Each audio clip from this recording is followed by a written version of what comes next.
You're sitting there trying to Thanos it, going, "This guy didn't do anything wrong." Yeah, like, ooh, you're getting the wrong. This is not an instructional TV show, exactly sir. right. That is not the point of this show. It's supposed to make you feel as uncomfortable as possible. Yeah. But people seem to be really into it, though, so there's that. Fucking a friend of mine from high school, Matt Havner, this article. Yeah, that's about right. Nobody knows what anti-aliasing is. It's just a lie the media tells us. My favorite part about a lot of the, like, really beefy, interesting, like, graphical features that we have these days, the ones that really cost the high-end cards to go through, YouTube's compression rate for a lot of them is incapable of picking it up and streaming it, so it would look the same to you watching the YouTube review with the feature on as it would off. Right. It's just not going to pick it up. There's no way to demonstrate that to people on camera, basically. Exactly. Mm-hmm.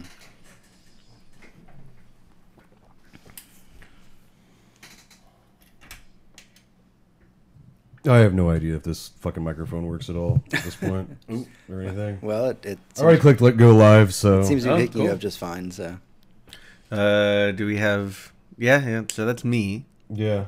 Oh, there's you. No, it is picking it up. It just seems like I've been turned down. I have to get this close for it to actually sound the way it's supposed to. That's And I weird. don't normally sit that close to the microphone. Right. So I'm like, what the fuck did the cat do? The only thing the cat ever really touches is the Literally all of it. The volume knobs and the. She has trouble turning the other ones. She fucks with this because it's Right. the easiest one. Right. But I don't know. I'll just turn myself up a little bit, Right. and that will fix it.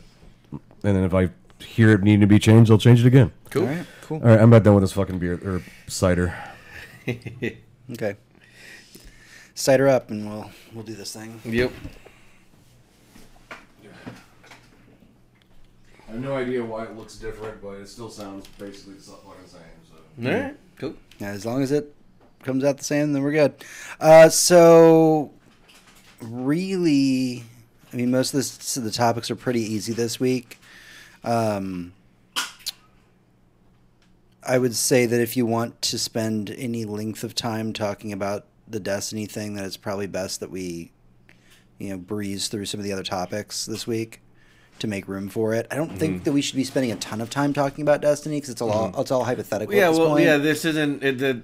To me, the topic isn't about Destiny at all. It's about Activision and Bungie. Like, Right. we need to spend probably zero time talking about the game itself. Yeah, definitely. Because we don't know how this will affect it, except for like one or two details. Right, exactly. Well, honestly, God damn it, slid right off. We know zero details about any of it aside Right. from that.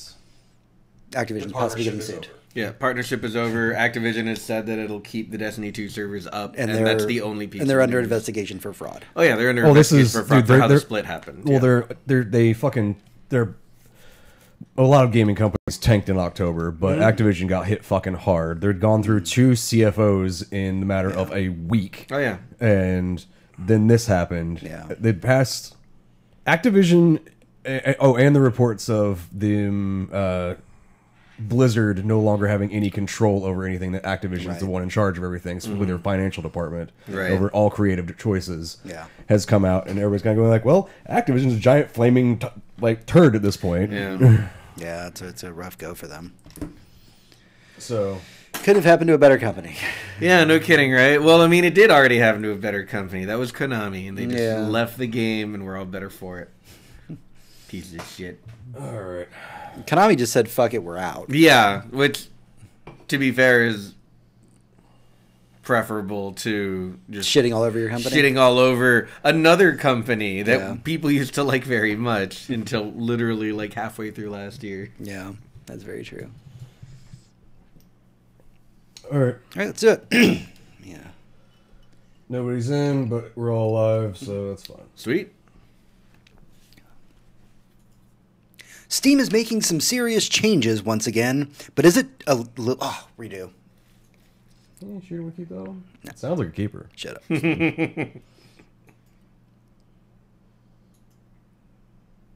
Steam is making some serious changes once again, but is it too little too late? Adventures. Join us for this sequel-tastic episode.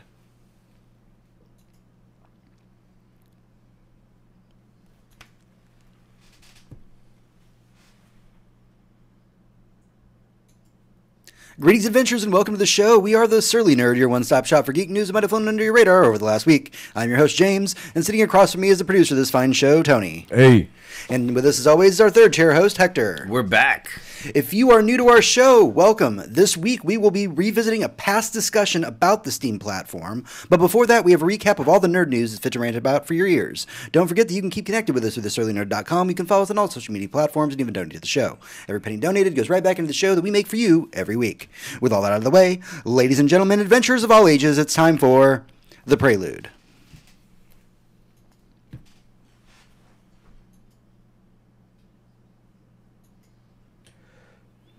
Prelude. All right, this is The Prelude. This is what we've been doing with ourselves this week, what we've been watching, what we've been playing, what's been occupying our free time. Hector, why don't we go ahead and start with you this week? Well, shit, it's been like a month since we've had a Prelude, so I've watched a lot of shit. And let's get the abridged version. Yeah. What'd you do this week? This week, I started the second season of The Good Place, and it's wonderful. Great show. Mm-hmm. Damn, there's a bunch of movies I want to talk about that I watched, but I mean, we'll get around to it eventually. Probably a lot more around Oscar season. Well, I mean, we didn't get to mention it, but we did all sit around and watch Venom together. We did. We all sat around and watched Venom together. We watched that. That was fun. That was fun. That's the best thing I can say about that movie. It's like, you know what? That was fun. I mean, there's glaring holes throughout the entire thing. I think I saw somebody online called it like a really great movie if it was made in the 90s.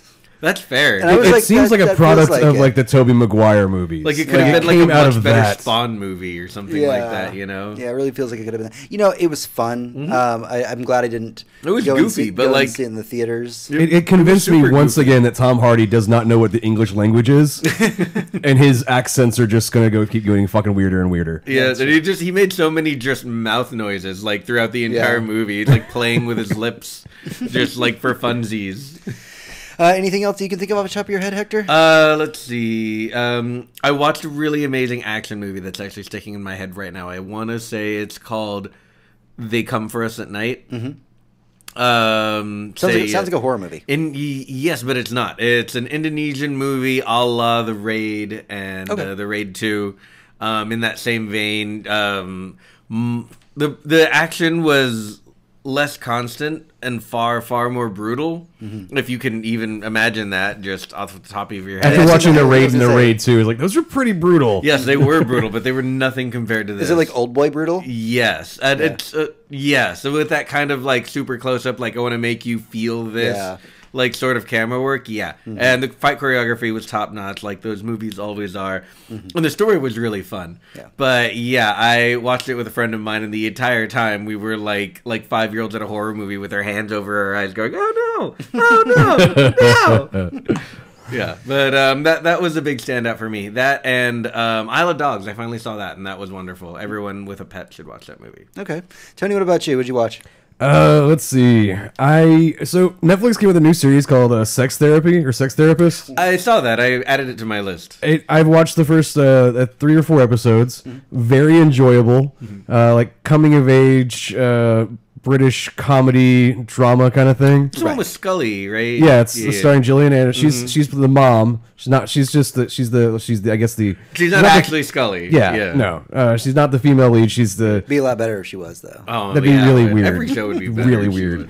But it's enjoyable so far. I'm enjoying that. The last and final season of A Series of Unfortunate Events came on at the same time as that, so I've been trying to double barrel that going on. I murdered the last season of Series of Unfortunate Events. I don't think it was like an evening and then the next morning and the season was over. I just didn't have time to do it that way. I was already sleepy when I put it on. I was like, all right, I can get like 2.5 episodes. That doesn't work like when you're sleepy. That's no, it's a very calm show. It is very much so. Let's see here over on my side of the world. What fun things have I been doing? I watched Tidying Up with Marie Kondo. Yeah, I don't think I understand that. It was fun. Okay. Well, you already have like nothing. You already live the life of I don't. do. This doesn't bring me joy. Get rid of it. I live a very sparse. Yeah, exactly. Yeah. So it doesn't really apply to you, whereas Okay. it applies to the rest of us cluttered people. Yeah. So yeah, I watched that. One of the big things that I actually just started this week is I started a new audiobook, and it is a story about the history of Superman, his creation, and kind of his cultural influence on the world. Awesome. I got to say this about it because I already knew some of the facets of the creation of Superman's story, obviously, being a comic book fan after all these years. But I found that, I shit you not, if DC is willing to bite the bullet and say, we did some bad stuff in the past, they could make an amazing, like, even just like mini TV series out of the history of Superman. That'd be Like cool. the creation Almost of like a Toys That like- Made Us sort of thing. Right. Like they for could, Superman? no, I'm thinking like Halt and Catch Fire. Okay. That's what I'm thinking. Like, do that with the creation of Superman, and like I'm saying, DC produce it. Yeah. Let's say we'll eat crow on this to say Yeah. that we were bad people back. No in the whitewashing, day. just- right. yeah. But like people would tune the fuck in to watch this show because like the creation, the history, the horrible things that happened during that time, it's all really really fascinating. Especially because it does tie in so much to Jewish heritage and what was going on in the world at the time. Right. And, you know, it was just a whole big thing, and it's I'm only maybe 6 or 7 chapters into it at this point, and I'm eating it up. Like Yeah. it's just it's my commute to work, and I find it like so wholly fascinating. I mean, there are a lot of kind of autobiographical books that I listen to, a lot of nonfiction that I listen to. And I try to pick something like this up every once in a while, like a history of a certain hero or something like that, if they've produced a book about it. This is probably by far one of the most fascinating because, like I was saying, Superman is such an important character, not only in the history of comics, but just in the cultural relevance of Oh him. yeah, is just so- especially as Americans. Yeah, Like absolutely. Superman is iconic. yeah, I mean, like, the only other thing you could think that would rival that is like Captain America in terms Right. of Americanism. But when basically. when I think of America, I mean, I think of Captain America as a comic book character. I think of Superman as just Superman's supposed to define America. cultural in the way that, like, you know, people used to think about baseball and apple pie. Like Yeah. Superman's on that. Yeah, list. Superman, Mickey Mouse. Yeah. These are the Yeah. things. Exactly. And I mean, and a lot of this facts I already knew, like how he got a lot of his powers. A lot of that came through like the radio show. But it's cool listening to them to kind of cover all of that information and what bits and pieces really came from the radio show. This came from the cartoon. This is where everything kind of, you know, bibbed and mobbed and where it got put into place to make the Superman that we know today. Because the Superman that was created way back then is so vastly different than the one that we have now. He just Right. jumped good. Yeah, he just jumped good. Yeah, that was pretty Yeah. much he it. jumped good. It's strong. Yeah, exactly. But All right. Jump Good Man was not a very good title. That's true. I mean, they really played with that title. So that's everything that we have for the prelude this week. We're going to take a small break. When we come back, we'll be going into level 1 comic book news. Okay, finally open this now.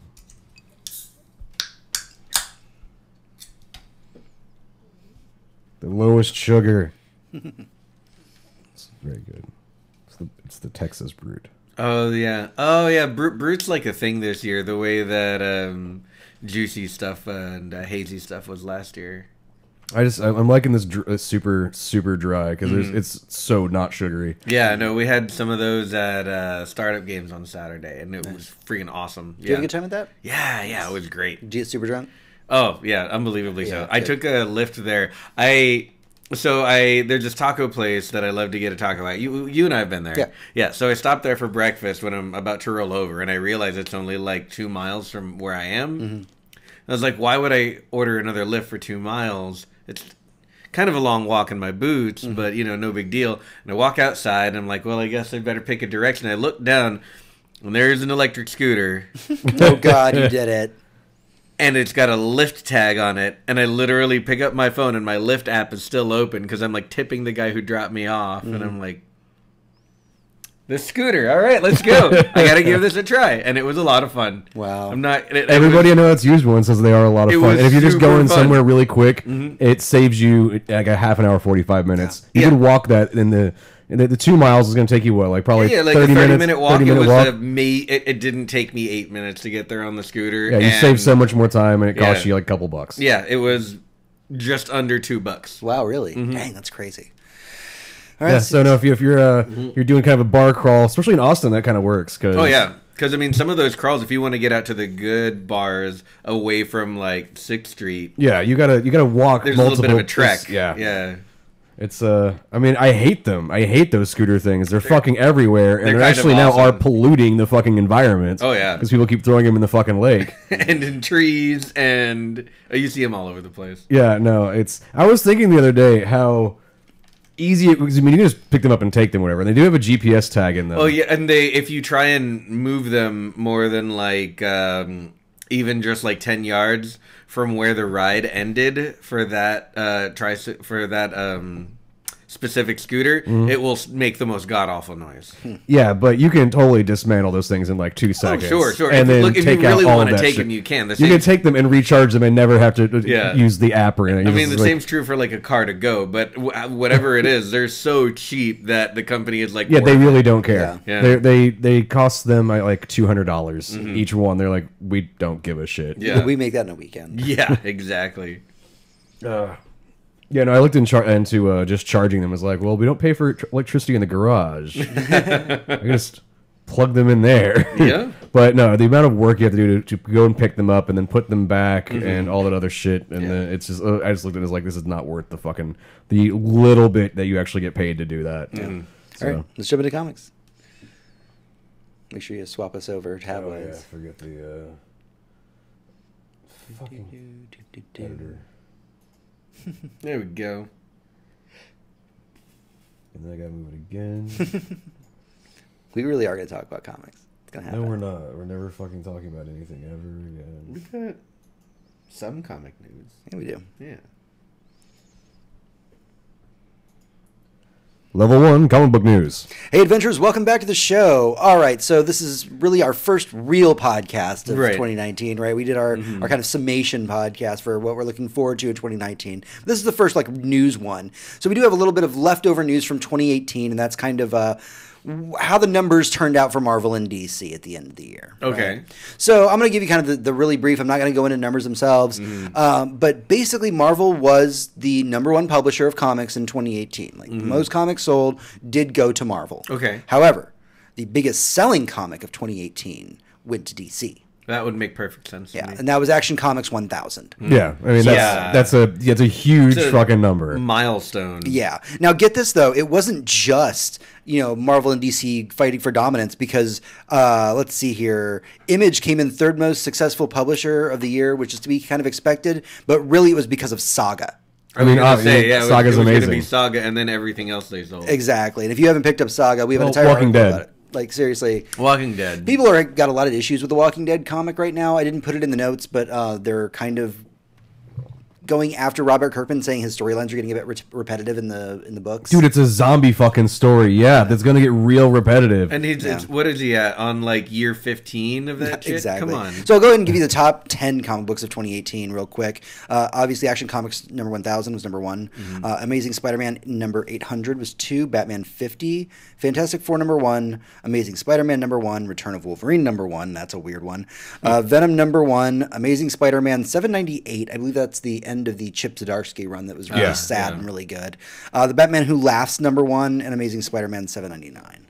I mean, that's a pretty damn good list. And Marvel had a very good year, honestly. I mean, we talked about how great DC'd been doing the past few years. There are 4 Spider-Man titles in there. Yeah. And they are all just the Amazing Spider-Man run. Yeah. Man. Was that before or after Infinity War?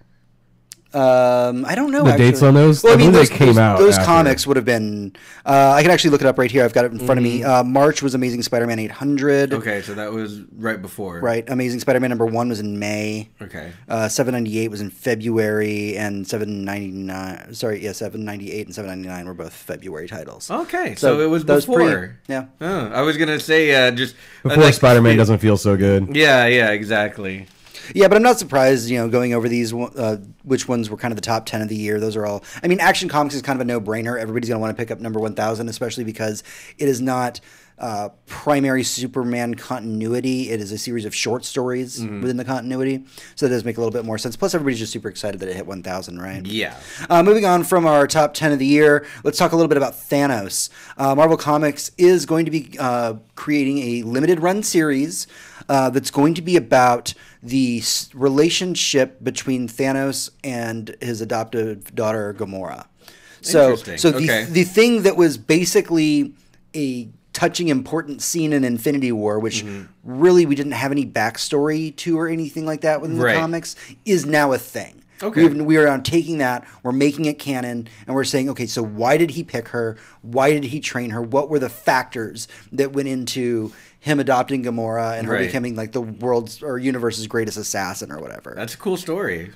Yeah, I mean, it's kind of nuts to think that, this is what's happening. Like, these Marvel movies are creating storylines within themselves that are now feeding back into the comics, whereas before it was completely in one direction, right? Yeah, but I guess no, we're getting side stories good enough that people are like, let's flesh that out. There's a really good story there. Yeah, and yeah, the entire part of this kind of series is really just about explaining why he chose Gamora. Like, let's get into the history of that and why that choice makes Thanos kind of a more sympathetic villain in a way. Yeah. Because, I mean... There was no shortage of that in the movie anyway. Right, because, I mean, Tony knows this because he's read these comics, when we were younger, too. I mean, Thanos is a great villain. He's very intelligent, but his motives were very... flat, very flat, very two-dimensional. He was very. It's honestly that's not one of the biggest problems. Whenever I knew they were going to do Infinity War, I was like, okay, cool story. Thanos is one of the worst characters in the universe, though. Yeah, no motivation. And not in he kills people. It's so just plain. He's very boring. Yeah, it's power for power's sake instead of what we got. It was a no in the movie way better explanation of why he actually wants to kill off half the universe, which is why everybody said Thanos was right. You're like, yeah, no, he made a lot of sense. Right, and now we're seeing that influence come into the comic books. They're no longer are the days of Thanos is in love with death, and thus to woo her, he's going to like kill a bunch of people. Right. We're scrapping that. We're making a modern take on it and making it a villain that I want to identify with, and in some capacity want to win. Right. So it's a pretty big deal. Over our last little bit of comic book news for the week is going to be a little bit about Comixology. So Comixology is an app, we've talked about it before on the show, where you subscribe to Comixology Unlimited per month, and you can read a bunch of digital comics. A lot of this stuff comes primarily out of Image. There's a little bit from Marvel, but they've got their own app for a lot of that. But the reason I bring it up this week is that even though DC does have their DC Unlimited app, DC has struck a deal with Comixology and is finally going to be distributing DC Comics on the Comixology Unlimited platform. Ooh, cool. So it's actually kind of a really big deal because Comixology is pretty much the biggest app for reading digital comic books. Really? More so than the Marvel app? Right. I mean, it's just on its own. It is because you can get more, you can get a variety of things. You can get your Archie there. You can get everything. Oh, I see what you mean. And it's not everything is day and date. But, pretty soon afterwards it'll show up there. But if you want the week of, usually you get your Marvel or your DC app. And they're not even doing this in a small capacity, we're just going to give you a couple issues of Batman. They're doing All-Star Superman, Batman Hush, all of DC Rebirth. We're looking at the new Watchmen comics they're coming out with. All of Flashpoint. Batman White Knight's going to be on there. Nice. A bunch of Teen Titans stuff is going to be on there. This is huge. And it's not just DC primary universe titles they're going to be doing. They're also going to be doing stuff off the Vertigo imprints. They're going to have V for Vendetta on there.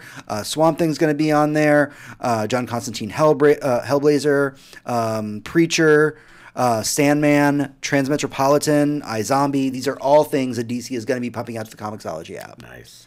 Yeah, I mean, it's a really great day. I still am a person who is very much on the side of, hey, go to your local comic book shop, support them, drop some cash on some physical copies. But I think that we're also of the opinion on this panel that, sometimes it's just better to have things digitally. No, honestly, I mean, having to lug around long boxes is not fun. No, it's not fun at all. I love having the physical media in my hands, but I don't want to house it and keep it forever and keep it safe and in 100% beautiful condition. Right. Because the nerd in me is you have to do that with comic books, but also I just sometimes want to read the fucking thing and then not have to carry it around. Yeah, and at what point do you go oh, well, I've had that comic and it's there, bagged and boarded. for like 20 years. I would really like to read it, but maybe I shouldn't exactly pull it out and play around with it. Right. Some people might, you know. So you go buy the trade. It's going to lose some value. I might as well just go buy the trade. Yeah. That's the one I like, actually. I can read that I still pick up and read a lot of my old comic books from when I was young. I have all the variant cover Spider-Mans from when we were kids, the blue and black and red covers during one of the anniversaries that had the holographic covers. Yeah, that was. I found some of those whenever I was moving the final stuff out of my parents' house. Like, you know, like everybody leaves their shit behind. Yeah. You leave your childhood there. I've still got some shit there. And I had to go get all of it because they're selling the house. I was like, well, if you don't take it now, it's literally getting thrown away. And I found all my old Spider-Man comic books and stuff just hiding in a corner. They are in not good condition, Yeah. but, you know. I was always a firm believer in reading my comics. I never purchased comics because I thought it's going to be an investment someday. That's it was, good. no, I just want to fucking read X-Men. Just let me fucking read X-Men. Yeah. Like, yeah, I'll bag and board it for the sake of safety, but, you know, come on, man. They're meant to be read. Like, my old EC comics, my Tales from the Crypt, oh, those things are just... The spine's gone on those for as much. Because I used to take them to school and just obsessively read Tales from the Crypt, like, just day in and day out. Oh, yeah. So. All right, that's everything that we have for comic book news this week. We're going to take a small break. When we come back, we'll be going into level 2, video game news.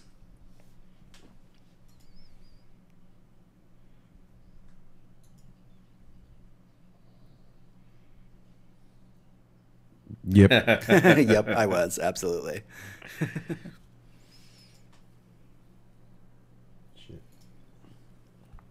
Oops.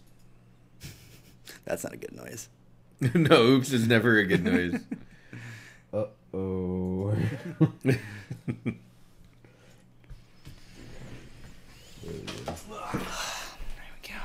All right, now I gotta wait for it to get back. Yeah.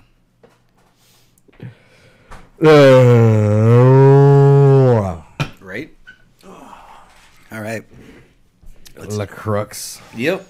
La Horror Crux. Yep. The Horcrux. Drinking people's souls. Drinking the keeps slight, me young. the essence of fruit. Yep. The suggestion. The mere hint. Level 2, video game news. Hey, adventurers, welcome back to the show. All right, so our first bit of video game news for the week. Honestly, I talked to Hector about it earlier. We really did want to make this the epilogue. We wanted it to be the main talking point for the podcast. It is probably the most important bit of news that we are going to talk about on the podcast this week. And that is Resident Evil 2, the remake that's about to come out, is bringing back Play as a Tofu mode. The tofu cop costume. And they didn't do anything to it is my favorite It's an part. HD It's an block of tofu. The old one is exactly what you would expect it to be. The models were primitive. You're talking about the PlayStation 1. Yeah. The models were primitive, basically polygon art at that point, just suggesting a figure. And the tofu block was the easiest one because it was just a rectangular white flat block with no arms. Like a cop hat It on. wore a cop hat, And had a knife. cop boots, and it had a little knife. And there was no arm coming out of the tofu. It was just a little knife that wiggled on its side. It was the silliest thing you've ever seen. Yep. And now we're getting it in HD. And And it's the same. It's just like a really well textured and lit block of tofu. Yeah. And it's still no But arms. still just as a dumb as little it sounds. floating knife. Yeah. Okay, so the studio audience is actually commenting on this. Both there were two optional storylines in Resident Evil 2, and they're absolutely right there, Zax. There was the hunk mode, which was Right. which was one of the Umbrella Corporation agents. So you get to see what happened through the Umbrella Corporation's eyes, which is great and all, but really the tofu block is this one. In fact, people before there was speed running, there were people that were basically speedrunning Resident Evil before that was a thing. And the most important acclaim you could have is being really good at tofu mode because he only gets a knife. Yeah. So good luck going into Resident Evil 2 with just a knife as a block of tofu. So they also said that they're getting New Game Plus. Oh, yeah. in That's always this. been a thing. Oh, yeah. And now I'm thinking that there might be a hidden one, which is New Game Tofu, and that's the hardness difficulty. Why Pretty not? much. I mean, come on. I mean, so yeah, the original way that you used to get through this is that you would play the various campaigns that exist with Resident Evil 2. Right, because you had the beginning of the game starts with you Leon meets Claire. There's a bus crash or something, and they end up on either side of the explosion and have to go opposite ways. And it came with 2 discs, one for maybe it was 4 at the time. Holy shit, because they were like CDs. I think it was 2. yeah, those were CDs. Might have been 2. Yeah. But yeah, you had you put in the Leon disc and you play as Leon, and it's a completely different path for the most part and story than if you played Claire. And the way that it worked was you would play one all the way to the end, and then you'd play the other all the way to the end and end up on the other side of the explosion. It doesn't matter which one you started first, whether there was an A path or a B path. That's what it was called. It was the A side and B side. So you'd start the game with Leon as the A side, but the B side of the game, how you would end the game, would be as Claire. Exactly. That's when you would do your disc swap. Obviously, that's not going to be a factor in this version, but they did say that they are cleaning a lot of Resident Evil 2, the remake, up so that it does not feel redundant. Right. So when you played through all the scenarios, basically, at some point you're like, okay, this is starting to feel a little bit repetitive. So they're fixing that. They're cleaning all that up and saying, like, we want to make a clear, concise game, but you will still have to go through a couple branching paths to ultimately unlock things like Tofu and Hunk. Right. And yeah, he's right. We have someone in chat mentioning that you could literally, in your playthrough, leave cool stuff behind for the other person to find when they were treading the same area. Yep, it was a really cool factor at the time. Either way, the demo for it's up right now. You can only play it for 30 minutes. People are already speedrunning the demo. You can air quote only play it for 30 minutes. Well, if you have another account, you can do it as many times as you want. They found ways to make it unlimited play. Yes. Yeah, and that's fine. I mean, people were trying to break this thing like minutes after it came out. They literally broke it minutes after it came out. Speaking of breaking things, next up on our list of things to talk about, this actually went down in December, but we didn't get a whole lot of news about it until now. Japan apparently made it illegal to mod video game consoles as of December. Oh, wow. Yeah, I mean, this is what they're doing is like a 5 million yen fine, so it's about $46,000, 5 years of prison time or both. This is part of a new law this is a law that goes into the Japan's Unfair Competition Prevention Act. Basically, it's supposed to prevent somebody from unfairly turning a profit off a company's hardware or electronic product. Okay. So the things that we've got here, the criteria that can be punished for this, is distribution of game save data, editors, or programs. Okay. Distribution, selling, auctioning serial codes and product keys without the software maker's permission. And services that offer the editing and hacking of saved data and or modifying hacking game consoles. Interesting. Companies, products such as the Pro Action Replay and the Cyber Save Editor for the PS4, which were both really big in Japan, have been forcibly discontinued. Their companies basically just kind of went away because of that. Oh my.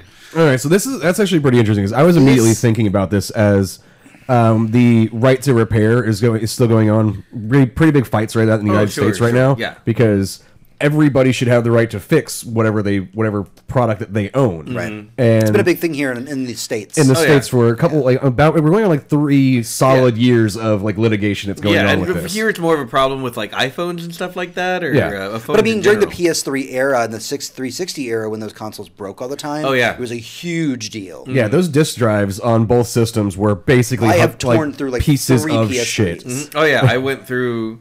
Did I go through 3 PS3s? I did. I did go through 3 PS3s. Yeah, but so because of the backlash of going through 3 PS3s and having to fix it yourself, but then your warranty's magically voided because you went with a cheaper option instead of having to spend $200 to get them to fix it, which is the cost of just getting a new one. So we're dealing with the right to repair stuff. So that's what I was interested to see what qualified as modification. So I would almost imagine that there are places within Japan where you can set up shop as a like console repair person. Yeah. But you probably have to have like some kind of authorization. Like I'm Sony certified to work on this product. Okay, yeah, but then you run into the same problem that you are with your Apple certification. Yeah. That if you're Apple certified, the only products that you can install are ones you have to purchase from Apple at a massive markup to the point where it's actually cheaper to just buy a new one than it is to get the one you have fixed. It's such a weird thing though to like make it illegal to mod consoles, because I know that that's something that I actually kind of look forward to. Like when I got done with my Wii, I was like, all right, so like the Wii's been dead for like 3 years. It doesn't get online anymore. It doesn't do anything. I want to mod the fuck out of this thing. Yeah, let's pull it apart. See what like we do right with now, like my Vita's the same way. Like I use my Vita, as a second screen for my PlayStation. Yeah.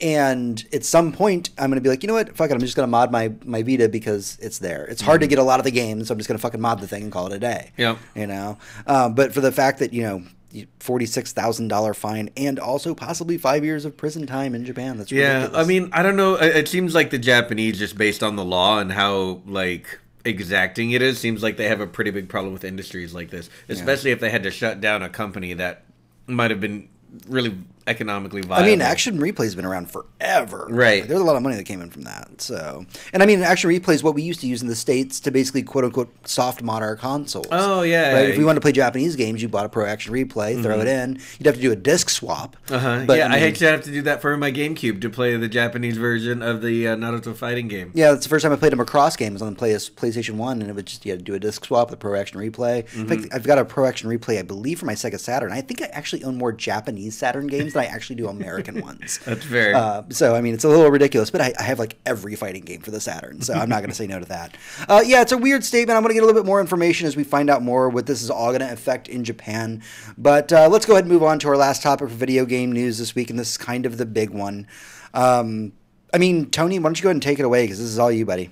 As of this week, Activision is no longer partnered with Bungie.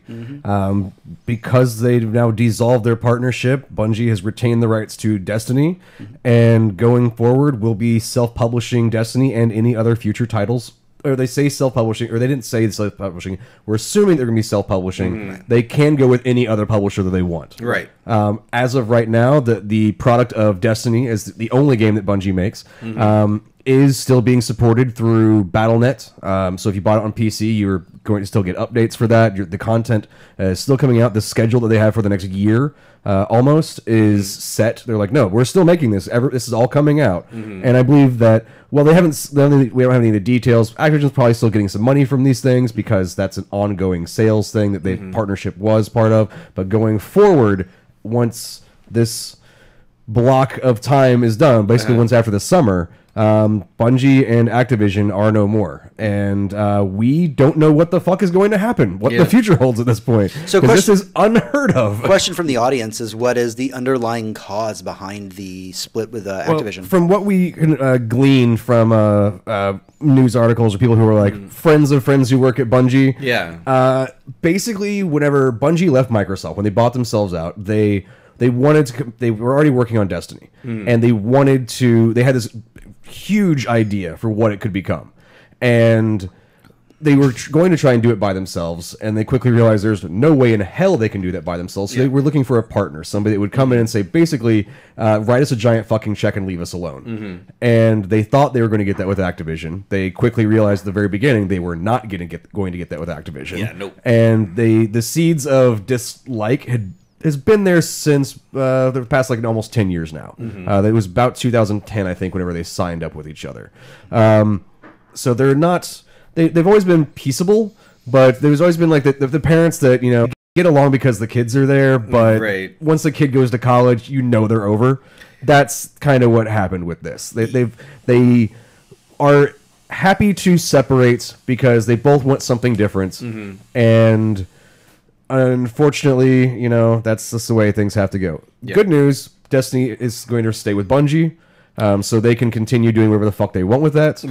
And the good news is it's still going to be supported, so, I saw a really interesting tweet when all this was happening. There was a big tweet storm about this. A lot of people citing on the side of Bungie, obviously. People are kind of pouring out in droves saying, like, hey, we're honestly excited to play whatever comes next for Destiny. Like, I didn't really like Destiny 1, didn't really like Destiny 2, but I have a feeling that, like, Destiny 3 will be the game that I... Because it will no longer be held by anybody. It will be exactly the game that they wanted to make. I mean, we say that... But I want to make this statement real quick, because there was a tweet that kind of annoyed me when I saw it. It was a very positive tweet, but it was kind of written in ignorance. The person said something along the lines of, I'm really happy for Bungie. This is a great day for gamers all around. I hope that more game developers sever ties with publishers and begin self-publishing games. And I know that this is like well, first off, that is economically nearly impossible for anybody to do. It's not going to happen. For the sake of our audience that may not understand this, publishers, while their influence is horrible, and we hear stories about like what Activision did with Bungie for years and kind of what EA's done to everybody, but those are the big stories. Publishers are such an important part of the process of getting games made, right? So I'm telling you right now, if they announce tomorrow that Bungie is going to be self-publishing Destiny 3, You know those really cool Destiny commercials that you always used to see with like Led They ain't Zeppelin? happening. Gone. Yeah, all the live action stuff with Led Zeppelin playing in the background. That's not happening. Probably a lot of those, all of the like CG bullshit in general that's not actually in the game. Right. Anything that like a big press conference at E3, they're going to have to be back. So that was one of the things that immediately everybody went, okay, well, we're still trying to figure out exactly what's going to happen going forward. Is there still going to be exclusivity? Because the way it seemed to the audience, to those of us that play the game, those that aren't working at Bungie or Activision, that Bungie just wanted to make a game. And then Activision teamed up with Sony because they had the Call of Duty deal they were working with, and they said, hey, we've got this Destiny thing. We'll just make them make exclusive content for you if you give us money. And then they went over to Bungie and said, by the way, you're making exclusive shit for Sony. Right. And that deal is now, as far as we know, completely fucking scrapped. So no more exclusives, but also no more being on Sony's stage at E3. So that means, where are you going to show this off at? Fewer everything else. It's fewer eyes. You're not on the main stage being the big fuck off announcement. You're on the paying for your own stage. Oh yeah, there's some more Destiny back there, guys. Ignore all the big flashy shit. Yeah, no, and we're kind of wondering, it's like, what are they going to be? How are they going to do with the marketing? Because this Bungie has a huge cult following, going back to pre Halo days, and there are people that are still fans of them to this day. I mean, that's what I am. I came in on Halo, and I've just stuck with them ever since. Yeah. And I think that if they are self-publishing, if they go to purely digital distribution, the core Bungie people are still going to buy their fucking game, and that might be enough to just keep them going. If they find a way to monetize that correctly, they can make smaller games. So Tony and I were talking about audience. this last weekend. We were going off to a chili cook-off, and we were kind of talking about what it could be, because it's all hypothetical at this point. Yeah. I said, in terms of distribution, what Bungie really needs to do is say Destiny 3, all digital, except there will be a collector's edition for like $200. It'll come with a statue and a physical copy. And if you really want a physical copy, this is how you get it. But other than that, we're only making so many of those. We're going digital to save on costs and call it a fucking day. Yeah. It's already basically an MMO, and MMOs are not distributed with physical copies. Yes, I buy a physical copy of Final Fantasy XIV whenever the expansions come out because I want a cool dragon. But you know what that shit is? It's literally a code to put in the computer. So I've thought about this since then. And I still do believe that there will be a special edition, regardless. Oh, hang on, I gotta slow this train down. Hang on, because you said something earlier that I need to come back to. Okay. You said that now this time, now that they're cut with Activision, they can make exactly the game they want to. Yeah. Did they not just get an enormous injection of Chinese money right before they split with Activision? They got $100 million, and it wasn't days. It was a couple months ago. Was it months? It was a couple months ago when we talked about that, and I'm pretty sure they used that $100 million to get out of this deal with Activision. Right. We're not going. None of that's ever going to come to light. We will never find that out for sure. No. But most everybody's going like, yeah, they had to pay Activision off. They had to give them. Even if they didn't, even if Activision was happy to see them go after looking at just how Destiny performed compared to like other stuff, but Destiny did. I mean, numbers wise, fine isn't good enough for a lot of these publishers anyway. Yeah, no, Activision.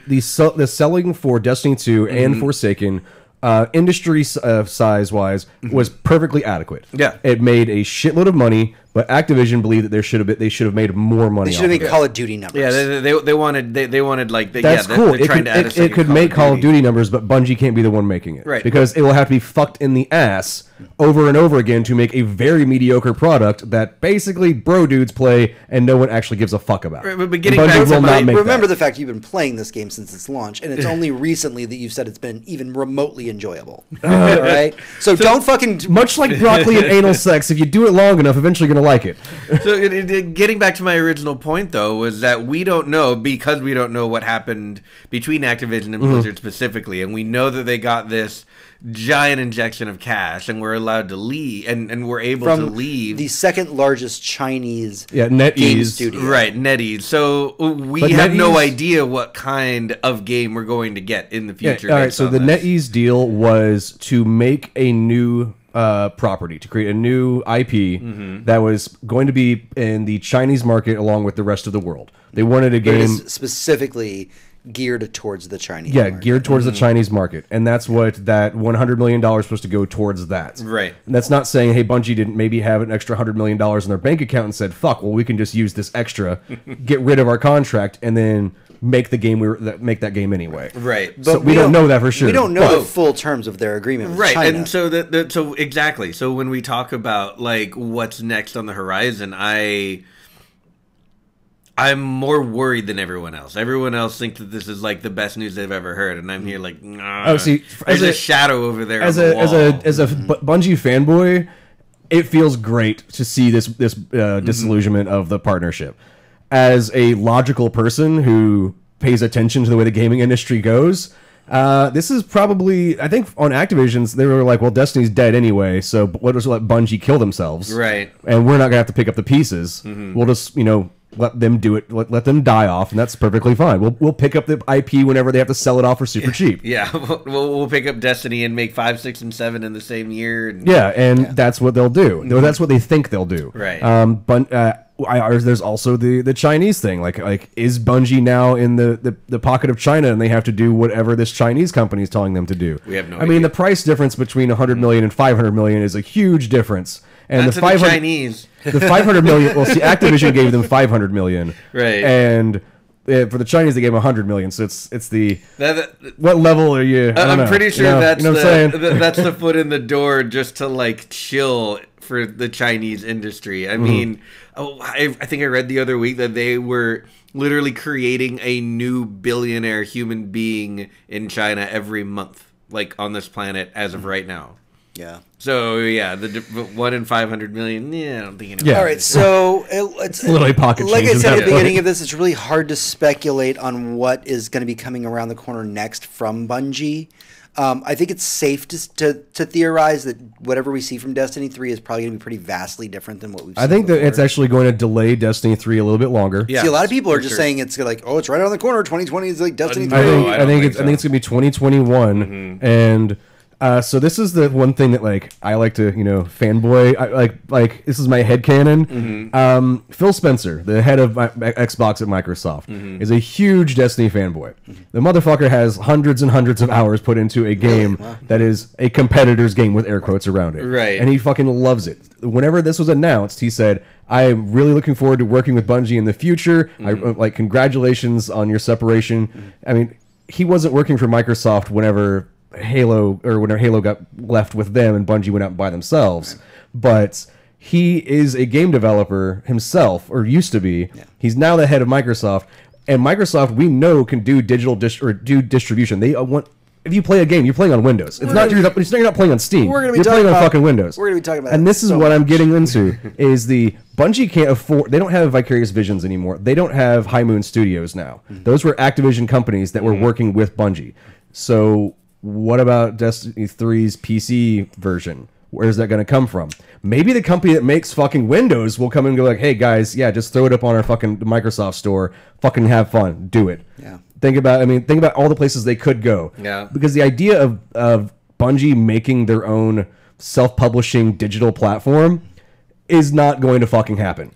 I'm sorry. It's too complicated. EA has been trying it for years. Ubisoft has been trying it for fucking years.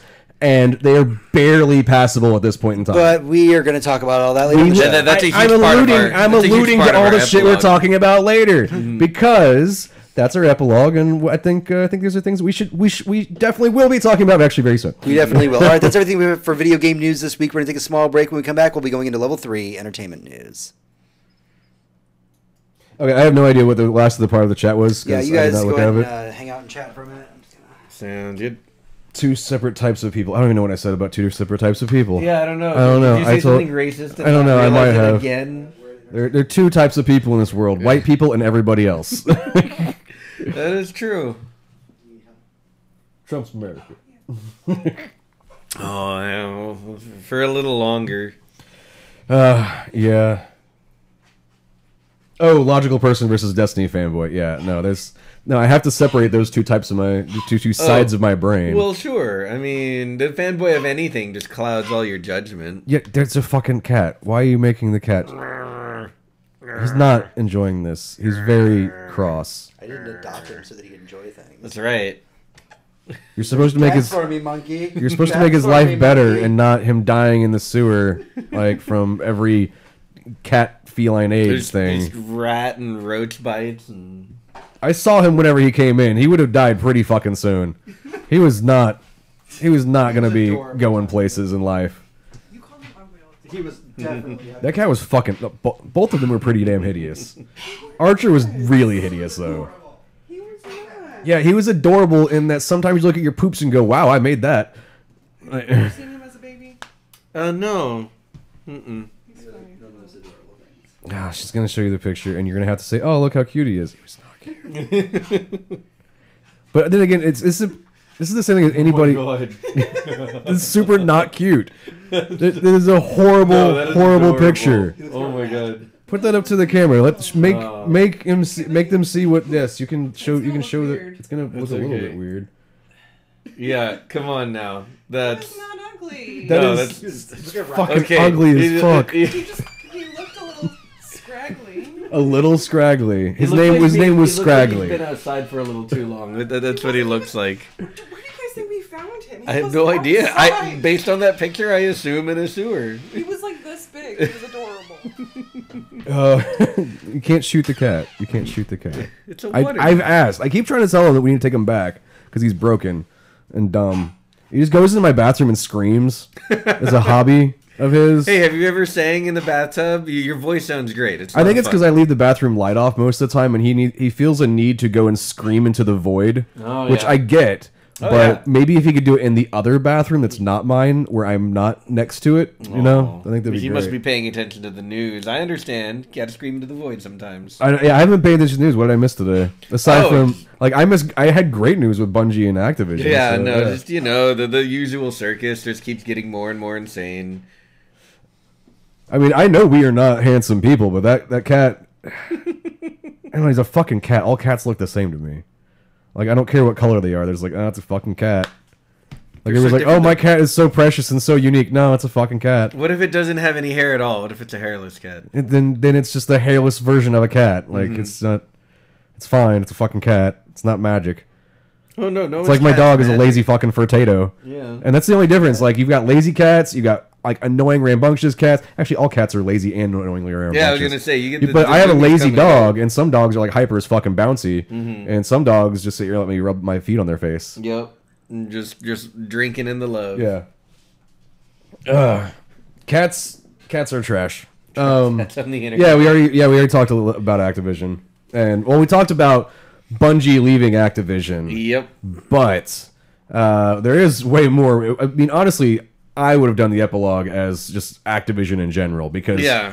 they are a what's a nice way to put this? A Canker turd sore. floating or circling the bottom of the toilet at this point. Yeah. I I mean- mean, we say that they're one of the richest companies on the planet. But they're But when it comes they've to just game took a- publishers, I mean, now it's twice up and down. Yeah, no, they've taken huge hits in the market recently. They have. and well, whenever, the market for games in general took a lot of hits this year. EA got hit real hard on Battlefront. Yeah, Activision got hit a whole bunch. Fuck, I mean, not even to talk about Bethesda. Oh my god, that was Yeah. a slaughterhouse. Yeah, no, it's the gaming industry. Like I've said on the show multiple times, we need another fucking video game crash. We really do. It will make games better. Because the way I look at it is it was really good that the Xbox One actually did really shitty. Yeah, no, I agree. I mean, It if it will- had it will- lived along and been like almost as good as Yeah, the if it PlayStation, that I would've mean, sucked it's for doing everyone. it's doing half as good as PlayStation at this point is what we can guess. And It depends on the statistic you're looking for. Yeah. There's the one that I thought was most interesting was the PlayStation 4 has a higher game attachment rate than any console that's ever come before. The average PlayStation 4 owner owns at least 9 games on the console, which is monstrous compared to most other consoles. The closest being the 360 after that. yeah. And I mean, the 360 hands down won the fuck out of the previous year. But by the end of the generation between the 3 and the 360, they basically kind of evened out. And Yeah, we've that's seen, because Sony sells their consoles in Japan for so much longer than they do here. yeah, and well, right now the PlayStation has become very stagnant worldwide. Actually, it's going down, and it's now going down, and it's not reaching the same sales numbers every month. It's that is true. Less numbers of units are being sold. Yeah, we're sitting here at the end of the generation. Whereas Xbox, more and more units are being sold, particularly the Xbox One X, because it is more powerful. Right. And that was Phil Spencer coming in and going like, "Motherfuckers, I'm fixing this ship." Right. You can tell the original Xbox, that really bad E3 showing, was a product of that Microsoft at that point. Yeah. It was the kind of gaming by committee that is Microsoft, that they felt that while a lot of the ideas that they had at that conference are great and have become completely fucking true. The idea of an always-on connected gaming system, Yeah. that's completely true. The one thing I do wish that they would bring back is the game fucking loaner system, where you just give your friend a code or whatever, and you just let your friend play whatever your games, because we kind of have that. You can log in each other's systems and set one as a home and an away system, and you can play those games that way. But that's annoying. I'd rather have the hey, here's a code, just play the fucking game. But I think that with Xbox Game Pass, with how powerful the Xbox One X is, that Microsoft has learned, one, be more powerful than Sony, hands down. You have to come out with a new system at the next generation, and you have to tell Sony to suck your goddamn dick. That's going to be rough, because and then you have to have a first. same price as well. Yeah, the price thing was The something same or lower price. And that the other problem with fucking Xbox Ones at launch was the fucking Kinect. They literally threw on an extra $100 you had to pay for because they said it had to come with a Kinect. And Phil Spencer came in and said, "Yeah, we're getting rid of that shit fucking right the fuck now," and fixed it. You don't have to have that now. The Kinect is dead because nobody wants a fucking Wii anymore. Like, Yeah, I get it. it's funny how fast that happened to the Wii. I think that the failure that is the Xbox One and the somewhat success that is the Xbox One X has taught them a lot of lessons. And Yeah, I'm really hoping that going forward into the next generation, that innovation, because they've had to come up with so many interesting ways to try and get people to buy a fucking Xbox now, because there aren't ones for ages. And then with the announcement of the last E3 and since then, they've shown off how many companies they've purchased.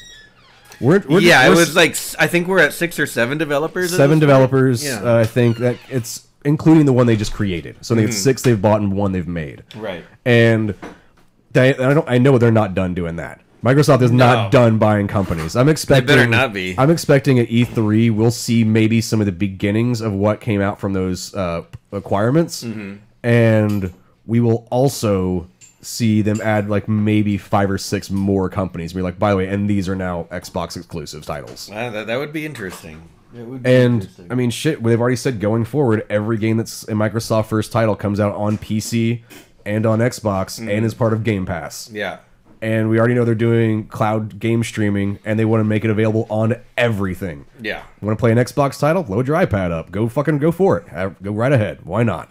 Yeah. No, I mean, if they can really pull amazing. it out, if they can really pull it out and get all of that done for the next generation, I mean, it'll be a great couple of years. These innovations that Microsoft has been showing and saying what they're working towards is unlike what anybody else is working on. Yeah. And it is so innovative, and they had to come up with something with this big of a failure. They had to go like, well, we're going to make up for this failure on the next one. Oh yeah, no, people have been talking for a while now. You know, it pretty much since they noticed right around the beginning of last year, the end of 2017, is Xbox going to die? Are they going to make another one of these? Analysts were suggesting to Microsoft they should sell off or just dissolve the Xbox brand. Yep. And Microsoft's like, Phil Spencer's over there like, you don't know what fucking working on. You don't know what we're working on, motherfucker. And you can already tell, and we'll be talking more about that with the Steam stuff soon. So, but we're still got entertainment news to talk about beforehand. Entertaining news. Hopefully all our news is entertaining. It's not. We're super not entertaining. You done? Over there? Good You to back? Good to go. I'm good. Hector, you good? I am good. Aaron, you good? I'm good now. Okay. Level 3, entertainment news. Hey, adventurers, welcome back to the show. All right, we're going to kick things off in entertainment news this week, talking a little bit about Masters of the Universe. This has been a very troubled film. I'm not talking about the 1980s movie, which That was a very troubled film. troubled film all on its own. Don't get me wrong. God, I mean, I still love. We're talking He-Man about and the like Dolph Masters of the Universe. Lundgren, Yeah. like Masters of the Universe. Yeah, That one was Yeah. troubled. I love it. I love it though. It was so much fun, but it's Yeah, so so- not a He-Man movie. it kind of it's almost more of an '80s movie than it is a He-Man movie. It really is. Yeah. It definitely has that It feel to it. encompassed the sci-fi fantasy post Star Wars, going into the fantasy stuff from the 80s like Yeah. perfectly. And I love that's one reason why He-Man did work so well, actually. Yeah. because we were coming out of Star Wars and going into fantasy stuff, Right. and then it we just had hit like the amazingly. good puppetry that we were getting from Jim Henson at the time too, or like I don't think he did the puppets on Master of the Universe. I wouldn't know, but there was that kind of like we need some Muppets in here, some Yeah. fucking weird shit, you know. Yeah, the only thing I can compare the 80s version to is a movie around the same time, which was Krull. Another one of my fucking all-time favorite movies from the 80s. And they're both the same sci-fi Masters fantasy of the shit. Universe, the movie,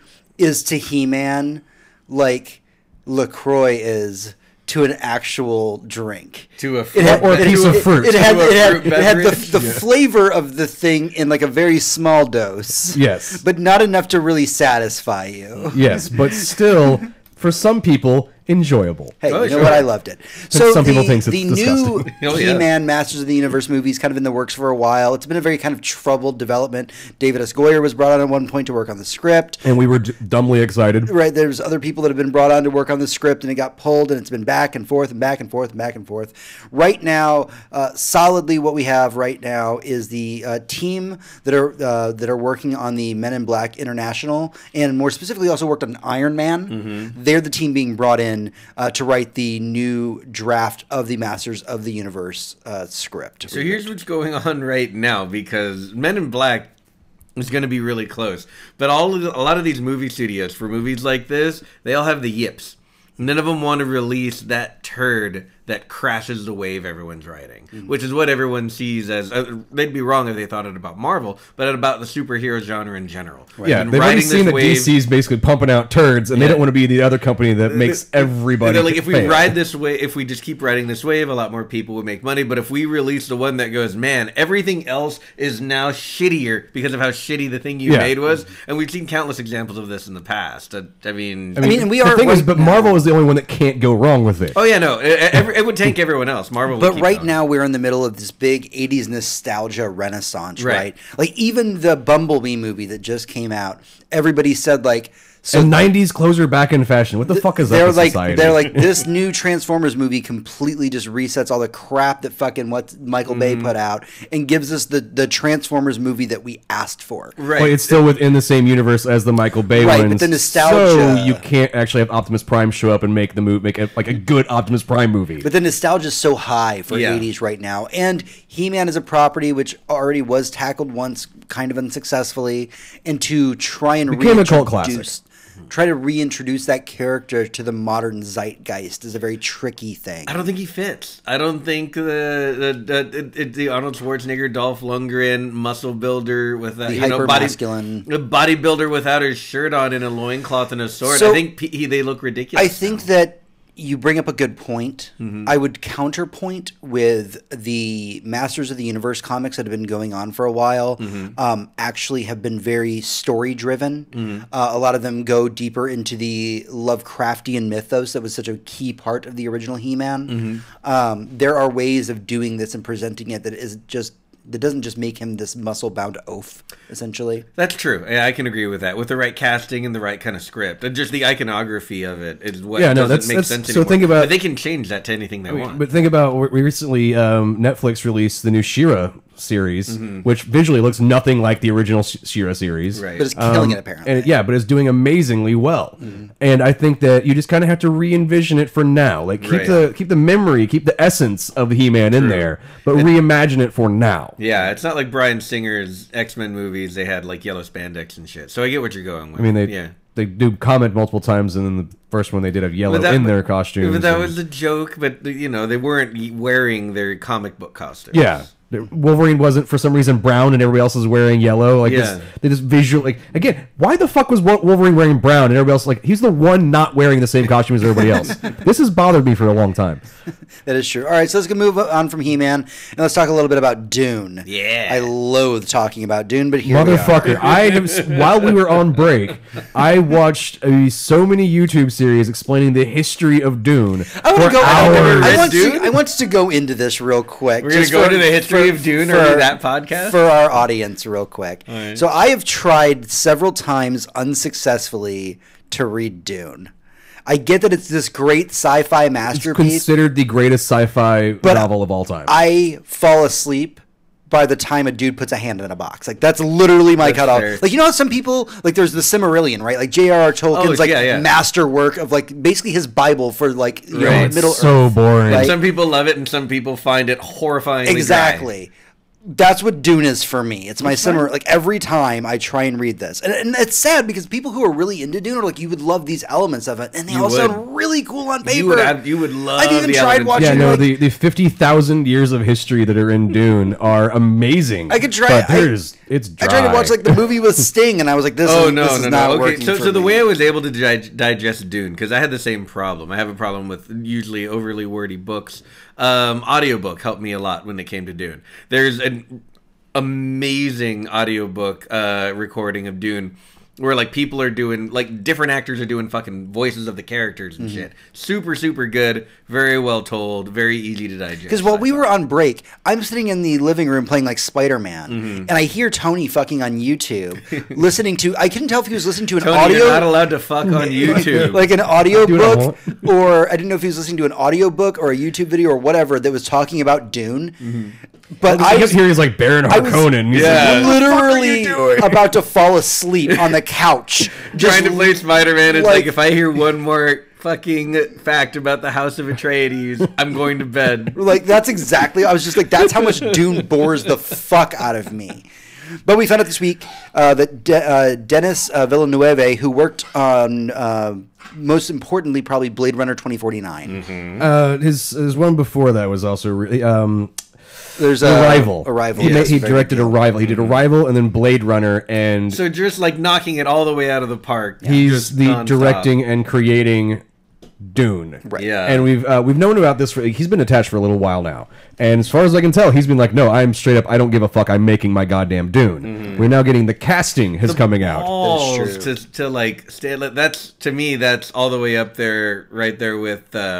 Lord of the Rings. Like, to have the balls to sit down and say, Dune, I'll make that movie. Yeah. And they're saying that it's going to be probably at least 2 movies. It's being done by Legendary Pictures. The book of just Dune is worth 2 movies. Oh, yeah. Every book in the Dune franchise, if you're counting just the ones that were the main 6 books, deserve at least 2 movies per book because just how much fucking information is in them. There's a lot. And some of the later ones, when you get into fucking this is not turning me on to want to read Dune. No. I mean, we're not even trying. We're just sitting here. Yeah, no. When you get to like the God Emperor of Dune, and that's just. What is he with giant sandy erections? There's literally 3,000 years of history between 2 books. Like one character is alive for that amount of time. Yeah, you can't just one movie that shit. We did hear though that Dave Bautista is actually going to be attached to it. Yeah. Yes. That's an interesting choice. You haven't seen it yet, but he is a character in 2049, and he's phenomenal. Oh, really? Yes. He's so good. Yeah, no, the casting of everybody so far, because they showed off, or he did show who's going to be playing Paul, and it's the correct age, because previously the 2-time... the main character? Yeah, Paul Atreides. He's, the main character at Dune, and... The second one. We can stop there. Yeah, we'll stop there. The main character. He's the main character.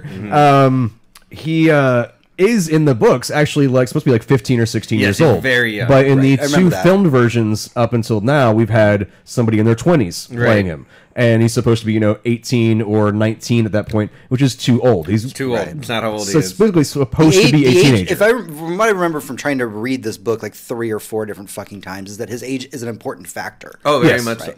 Because he has to be... his mind has to be malleable enough to unlock what needs to be unlocked. I can't explain more without getting really nerdy. There's like he was trained his whole life as an adolescent into a certain space, and his training is basically coming to a culmination as the events of the book start to happen. So it's very like you start where the training montage ended for him, and then things are just going off the rails. So the moment where you always fall asleep is the very beginning of the book, where Paul's putting his hand inside the box. Right. That test is actually just to see if you're fucking human. That if you are worthy of existence. Yep. That's what that test is. If you are self-aware enough and you can control your emotions to be listed as a human. Right. And that's the reason why, like, it's really interesting when you're reading it or learning about it, but the movies have yet to actually fucking explain any of this to anybody. Yeah. Okay. So I guess what's our final consensus right now? I mean, obviously we don't have a trailer, but we know who's attached to it. Yeah. Some of the actors that are coming out of it. Are we excited for Dune? I mean, right now I can't wait. I feel like you'll be more excited after you finally see 2049 because this movie was a masterpiece. It really is a masterpiece. Honestly, I kind of want to, like, I know we were planning on doing like Blade Runner, then Blade Runner 2049. I kind of want to do a night where can we do was it Arrival? and then 2049 and be like, and then imagine what Dune is going to be. You're like, yeah, I can totally see that Dune's going to be fucking amazing. That'd be a fun night. I'd be down for that. All right, so let's go and move on to our last section, our last topic for entertainment news this week. We're going to kind of come back around to the whole Disney-Fox deal. So obviously the deal is... Never-ending deal. The never-ending deal at this point, right? So we know that it's supposed to be closing sometime early this year. Right. They basically have said it's happening, but there's a lot of legality. There's a lot of paperwork. It is a huge amount of money is like trading hands. There's a lot of shit involved in it this. will unbalance the economy for the day. So what we know as of this week is that early March is when we're looking at the Disney-Fox deal to kind of finally wrap itself up.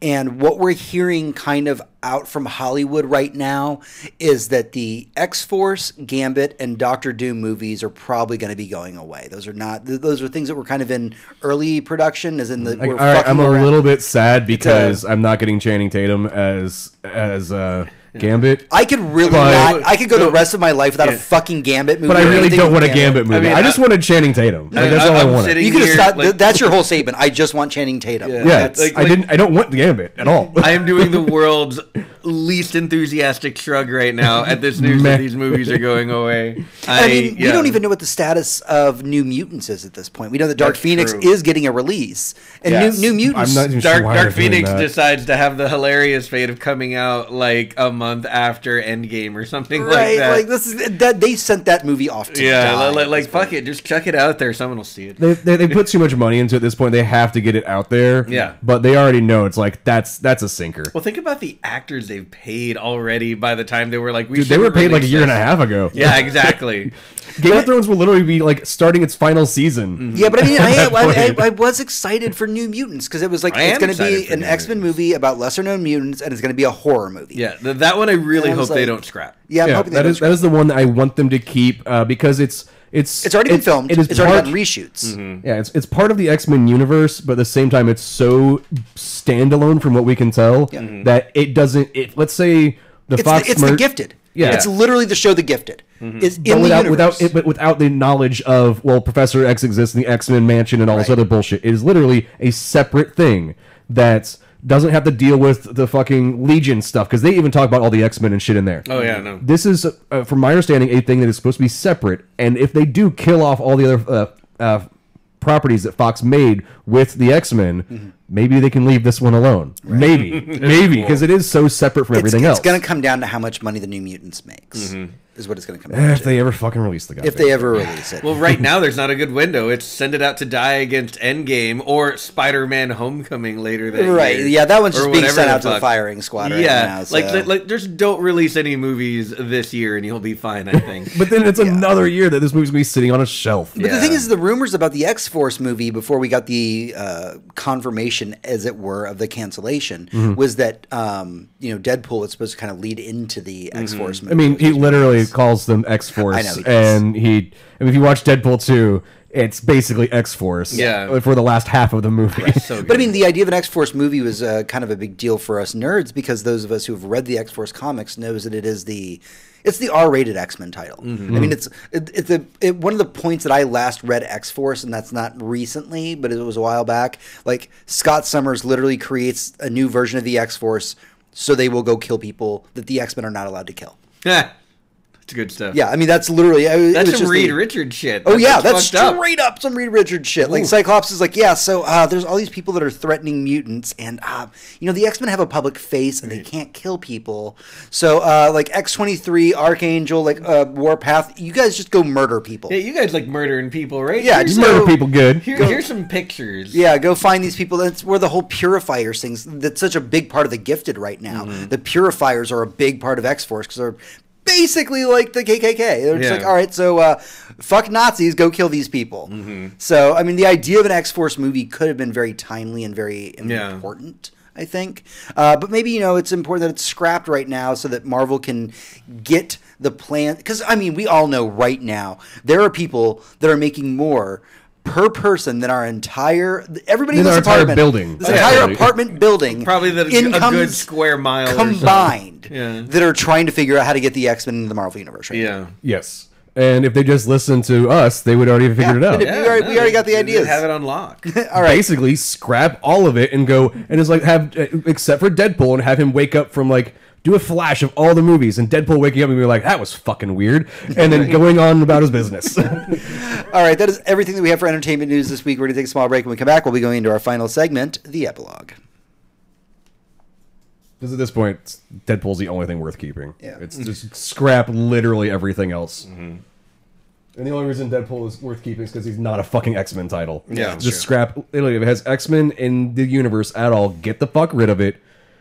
I'm sorry, people's favorite actors and shows are going to be canceled, but there's no fucking way to include them at this point. These worlds are too separate. Oh, we can't.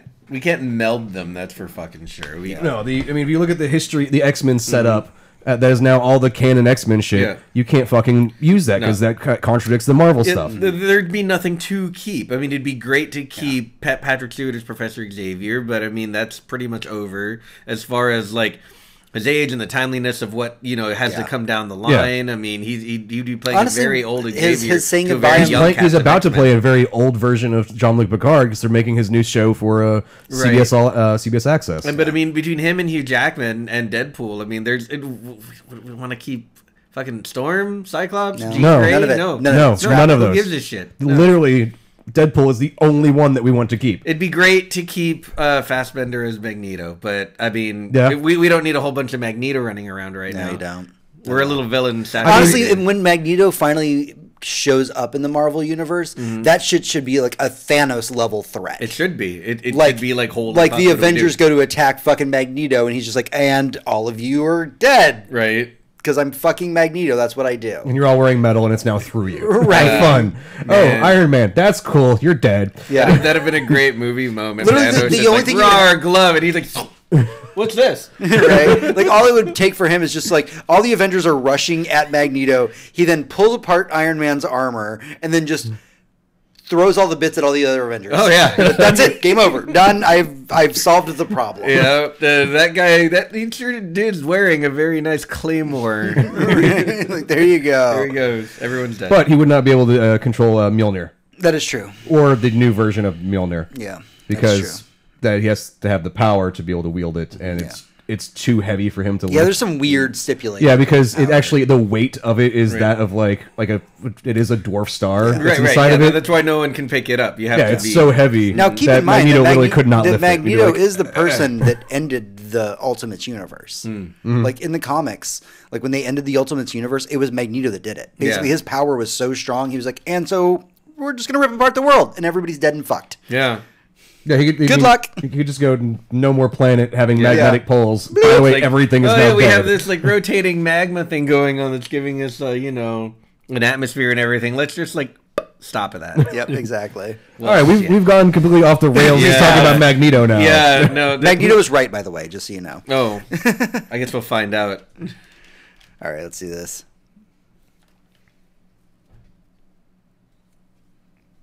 We're going into epilogue now? Yep. Okay, I forgot that we stopped that. I thought we were still recording. Well, when did you stop it? I don't know. Probably when he said that was it? Yeah, probably. Okay. Like 16 minutes into whatever we were talking about. I literally forgot that I did that. Didn't remember it whatsoever. Keep drinking, it'll be fine. Oh, yeah. Should be good. My 1.5 ciders that I've had is... really kicking in. Yeah. Can't hold his cider, this guy. I'm a little bit pissed that fucking Letterkenny's like, where's the rest of it? I need more. Yeah, no. We have 6 seasons and 3 holiday specials. Not enough. Yeah, no, and because they're like 10-episode seasons, or Yeah, even less there's than that. 6-episode seasons. You can watch an entire season of Letterkenny in like hour and a half. Yeah, no, 2 hours. and that's what I did during that time. I just did you watched marathon the entire I show? just put it on. I was doing like paintings and stuff and doing other stuff and just watching me like, hey, this is so funny. God. And just like enjoying my time with it. And then it like ended and I'm like, motherfucking cliffhangers. You sons of bitches. And also they don't address the cliffhangers inside their like seasonal specials. No, they So don't. I got really confused. Not only that, but there's never been a cliffhanger that wasn't wrapped up in the first like 3 seconds of the first episode of the new season. no, like I'm pregnant and it's like, well, that was done. Yeah. All right, let's do this.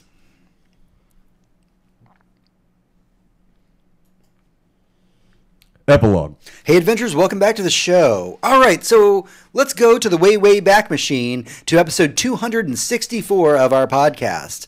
So That was like 30-something weeks ago. it was about 40-something that weeks much. ago. Nearly a year. We did an epilogue during that time that was called Can Steam Be Saved? And so the highlights for you, for our audience that may have not heard this episode, was basically we were talking about the Steam distribution platform, what was wrong with it, and what they needed to kind of course correct to keep Steam as the #1 game distribution platform going forward. Right. We didn't talk about it at the time, but I have had an idea since then that they just should have renamed it Clusterfuck, and that would have saved themselves. Because that's exactly what it was. Okay, so we have 2 things to talk about here as our very first part due of this kind of discussion. We haven't we've revisited topics in the past, but not in the way that we're going to be doing this one. Okay. So there was an article that came out this week talking about what changes are going to be made to Steam over the course of 2019. So let's go ahead and just get those out of the way real quick.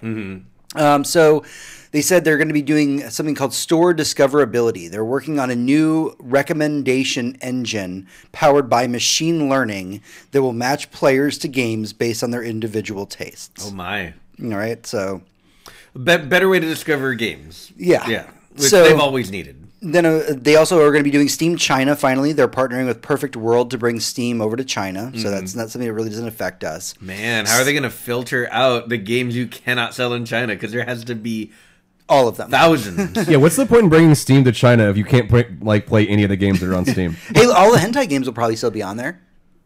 Maybe. Maybe. Maybe. So they're doing a Maybe. big Steam library update. What they're going to be doing is a reworked Steam library. That's been needed for a while. Yeah, that they're going to be kind of building on all the little stuff they've been doing for a while, like taking the Steam chat and all that. Oh and, yeah, the chat got a big upgrade this last year, 2018, Yeah. and yeah, it's a lot better now. You mean when Steam got turned into Discord? Yes. Right, so they're going to be doing Exactly an that. events system where they're going to be doing things like letting you highlight interesting activity in your games, like tournament streams, weekly challenges. It's part of it. Steam TV, they're working on doing a whole lot more with the whole Steam TV concept. Just it's all going to be kind of based around tournaments and special events and Right. support all games. Let's see here, Steam Chat. They're going to be doing a new Steam Chat mobile app, which, by the way, their app right now is garbage. Oh yeah, Just the putting mobile that out app there. is terrible. Yeah, absolute garbage. I only use the Steam mobile app for like, are there sales because it's like winter time? Yeah. That's what I'm I doing. check the holiday sales, and if anyone messages me, I see it on my phone, and I'm like, oh, good, a bot. Yeah, pretty much. So yeah, they're doing updates to the Steam Chat. Steam Trust. This is a pretty big one. So matchmaking in CS:GO is got this thing called this trusted matchmaking as a part of it. Essentially, what this program is, it's been built over the course of years. It runs in the background of people that play CS:GO, and it essentially allows the game to report back people that are hacking and cheating in CS:GO. Okay. This is a program that has now been refined, and they're going to start making this available to all games. If you are a developer that has any kind of title that's got a multiplayer feature, you can now incorporate this kind of technology into what you have so that you have essentially a secured server, right? The Okay. moment somebody cheats, Right. bots, anything, catches it, there it is. Awesome. The last thing they're going to be doing is a Steam PC Cafe program. This is weird. Oh, yeah. This is a more of the Asian market. This is important, too. Yeah, this is a big part of it, is that they're going to basically making it so that there's a Steam experience that exists within PC cafes to make it a little bit more relevant to that area of the world. Okay, so that was the first bit of news about this. There's a lot to take in, I know. There was a lot. Right. You lost me halfway through, honestly. So I got a lot of things to discuss here, and it isn't just going to be about what Steam just announced. What we really need to be discussing here is the concept of game distribution. And I feel like the title of this episode is almost kind of misleading, because what we are going to be talking about is game distribution. How Epic Games just destroyed the living shit out of Valve without them really even trying. So that is one part of the process. Thing to say, but I'll let you get away with it. So before we get into every other distribution platform, let's talk about the first question here. That Valve is making changes to Steam, which we've just kind of gone over. But is it too little too late? Yes. Oh my God, Steam. I'll stop buying games on Steam when it stops being the most convenient way to do it. I mean, I have no loyalty to them.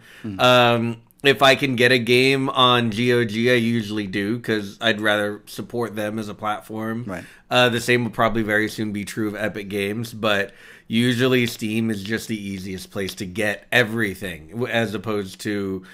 I know I don't have to look for it. It's almost always there. Right. And it's some obscure shit that people have never heard of.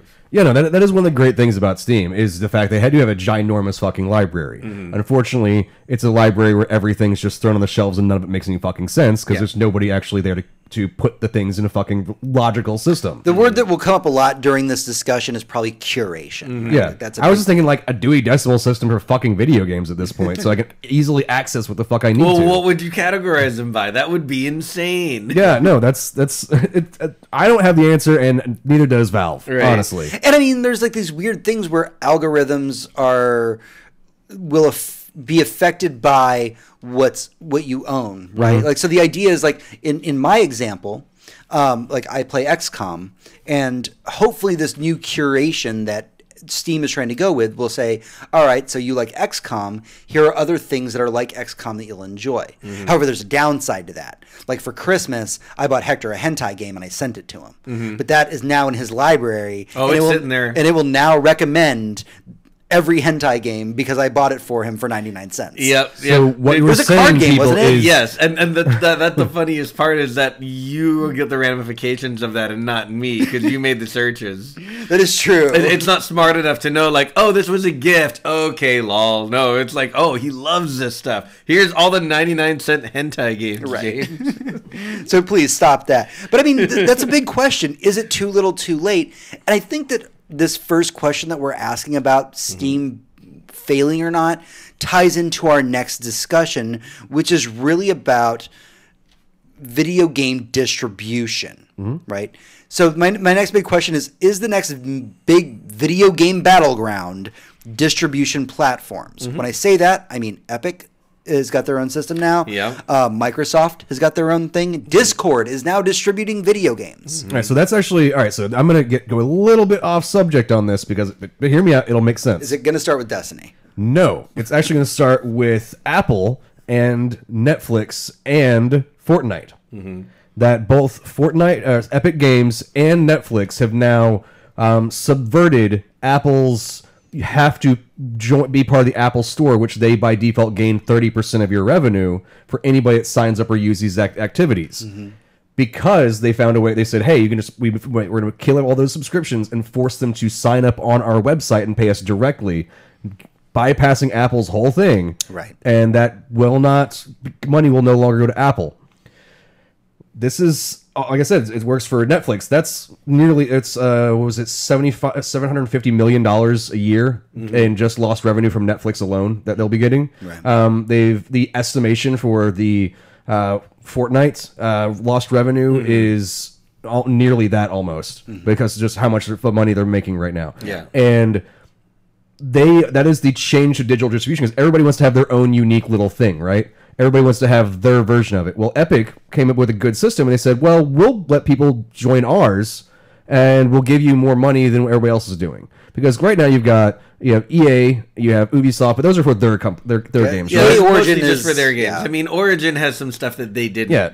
strictly Battle.net, with but- the exception of Destiny 2, is Blizzard Games. And Call of Duty. no, we have Call of Duty. That was added But we're hearing after that Epic is going to be distributing games that are not Epic games. Yes, no, that is very true. much so, yeah. That They already have a couple, actually. Division 2 on PC will only be available through Epic Games. Yeah. It will not be available on Steam. It will be available anywhere That was else. just announced this week, I believe. Yes. Yeah. So what I'm saying is there is, when I talked earlier about during Destiny that the idea of making your own digital distribution system is what everybody kind of wants to do, but they're so fucking hard to get right. Yeah. Epic's is Yeah, 'cause really good. Steam's that's everything. was right for a long time. Steam's was for a long time, and then Epic made it better. Good Old Games is so simple and so few things on it that it works right now. It couldn't get Right. bigger without becoming bloated and turning into Steam. EA's not that good, and that's just their own titles, and Ubisoft Here's is not the that problem, good, it's just their own titles. and the studio audience has kind of pointed this out. This is very important for us to mention. We've been kind of praising the Epic Game Launcher and the Epic Game Distribution system. But there's a lot of caveats that come with that people aren't talking about. No, of Yes. course. I mean, when it comes to look, they launched their platform and they tried to do it in a way that would get our attention by saying more money is going to the developers, not the publishers. Right, and that's obviously everybody cheers. Yeah, that's We're like, yay. taking way That's- less I'm off the happier top. that We that's- want to make it so that this is the place you want to put your game if you made a game. And Yeah, no, when that's a big Netflix deal. separated from Apple, I celebrated. I was like, hey, Netflix is a giant corporation, but hey, at least they're not getting fucked over by Apple. Right, but the studio audience has pointed out that Epic Games is owned by Tencent, and Tencent is not a super friendly company. No, they're over they're there. horrible pieces These of guys shit. own League of Legends In and China, with an yeah. iron fist. Right, let's not to mention that not a lot of people know about this, but there is a kind of a social currency app in China that is, I want to say, if it's not mandatory now, it will be, that you are plugged into it. They said by 2020 it will Yeah, be. it gives you a public profile, and basically, if you are a good citizen of China, your score goes up, and if you are a bad citizen, it goes down. It has to do with traffic tickets or public infractions. What you or say about the government. What you say about the government, what you're published saying about the government. Where you go, what you do, the type of people you interact with. There's literally a Black Mirror episode about Yeah, as I this. said, this Yes. episode of Black Mirror. And so this weirdly, is it's made- also the book 1984, which is not banned in China. Right. Yeah. That's Which the is weird part. hilarious. Yeah, So it's just the funniest part about just keep this. that in mind that these are the people that own the Epic Games launcher, and there's some really shady stuff in their agreement for using the Epic Games launcher. in Yes, there. absolutely. And yeah, there's a lot to all of this. I mean, you can say whatever you want about Valve, but I mean, I don't think they're spying on us for another country. Right. So with the Epic Games thing out of the way, though, I want to discuss the idea of the new battleground that we're seeing right now. Right. Yeah. Game distribution is the Yeah, battleground. that's what I was Yeah, saying and with the publication is Apple very thing. It's difficult. like everybody's been trying to separate and find their own space, what they can kind of control, what they Right. can they be the one to get it right because everybody else got it wrong. And I don't want to give Tony an erection here, but it really does seem like Microsoft might be the next big contender. Ah, there it is. I see it. Yeah. I'm telling you right now, we've been saying this on the show for a while. Microsoft has been quietly building their game distribution platform in the background and making that a primary goal of theirs, and nobody's seeing it. So that's the thing. Everybody Right, maybe- bitches about the Microsoft Store, but the moment you log onto their The Microsoft Store inside of Windows, It's garbage. Yeah. it's terrifyingly garbage. bad. On Xbox, it's great. And whenever you go into the Game Pass, which is what it's actually going to be, Right. it's fucking perfect. Yeah. Because Game Pass is what their system is going to be. That's what they're switching everything over to. People just aren't fucking realizing it yet. right? And that's the thing about distribution is it has to work well. It has to be above board. I mean, what's the best analogy you can use for this? Let's use beer, right? Okay. Because you can make beer all day. You can have your still and your everything, but you're going to need someone to take it to the store for you. You can take it to a store up to so far. If you want it in a store in another state, in another part of the country, now what are you're not a logistics company. You're not a shipping company. Yeah. You make beer. And this is the same thing that happens to games. When you program a game, when you make art for a game, when you create a finished product, there's a lot of legality that comes with selling it, comes with rating it, that comes with, everything that has to do with, it used to be getting it into every GameStop on the planet, and now it's, just putting it on a platform where people will see it. Yeah, no, and it's in. And that's not something a lot of game developers are willing to do on their own. Yeah, no, Can't even it's do it on stupid complicated. This is one of the things everybody was talking about with Bungie leaving Activision. Like, what are they going to do going forward? Because they don't know how to get the drivers. No. They don't know how to make all the advertisements and stuff. They've had people doing that for them since Halo. Oh yeah, They've never had to do that on their own since way back in the day. Whenever they come out with fucking Marathon. Yeah, and it's not easy to put together a team that can do this on a AAA game level, like in any reasonable amount of time. Yeah, no, it's I mean, when you talk crazy. about something like Fortnite, yeah, Fortnite used to just come from the Fortnite website. You couldn't get it on Steam. You couldn't get it on anywhere. Yeah. Still can't. Now it's the Epic launcher. But before that, there was just a website where you went and downloaded Fortnite, and that worked fine for a while. But I mean, it got out of hand really fast. So we've kind of talked about how the next major battleground for is video game distribution, right? That all the big players in the world, even little things like Discord are now getting in on that, right? We want to be the next Steam is kind of the rallying cry. Honestly, right? I felt like with Discord, whenever they came out with theirs, that was just one. It was a pretty good nail in the coffin of Steam, because when you get online to play a game, you load up Steam, and then you immediately load up Discord so you can actually play the game with your friends. When I load up Overwatch, the first thing I do before I log into Overwatch is basically Discord. any game at all. My Discord is always on, because that's where I talk to people. It's basically like it's also a chat program and everything else. Yeah, it's the everything you need program. And then as soon as it said, by the way, we make it where you can also just buy and load the games from directly inside of us, it was like, oh shit.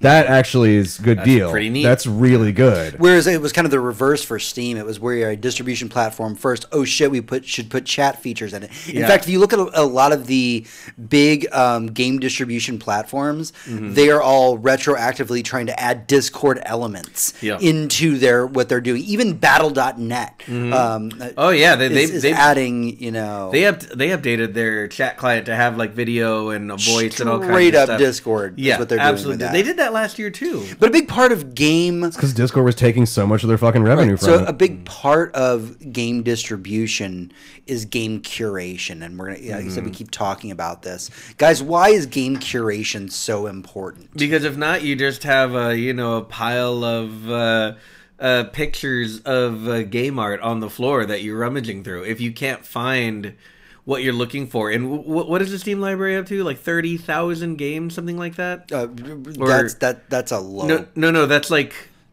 added daily. Yeah, that's what I was saying. Like 30,000 games a day. Yeah, like added daily. When you try and look through a bucket like that for something you don't know that you want to find, that's definitely in there. I mean, how do you do it? And that's why curation is important. No, imagine going into a bookstore or a library, a place where actually books would live and not just on Amazon. Right. And you see all the shelves, and you're like, oh, look at how many things are in this bookstore, and they're adding, let's say, 300 more books per day to that. But no one's putting them on any shelves in any logical location or order, and you're like, okay, well, this is a mystery. This is a sci-fi book. This is a romance novel. This is about botany.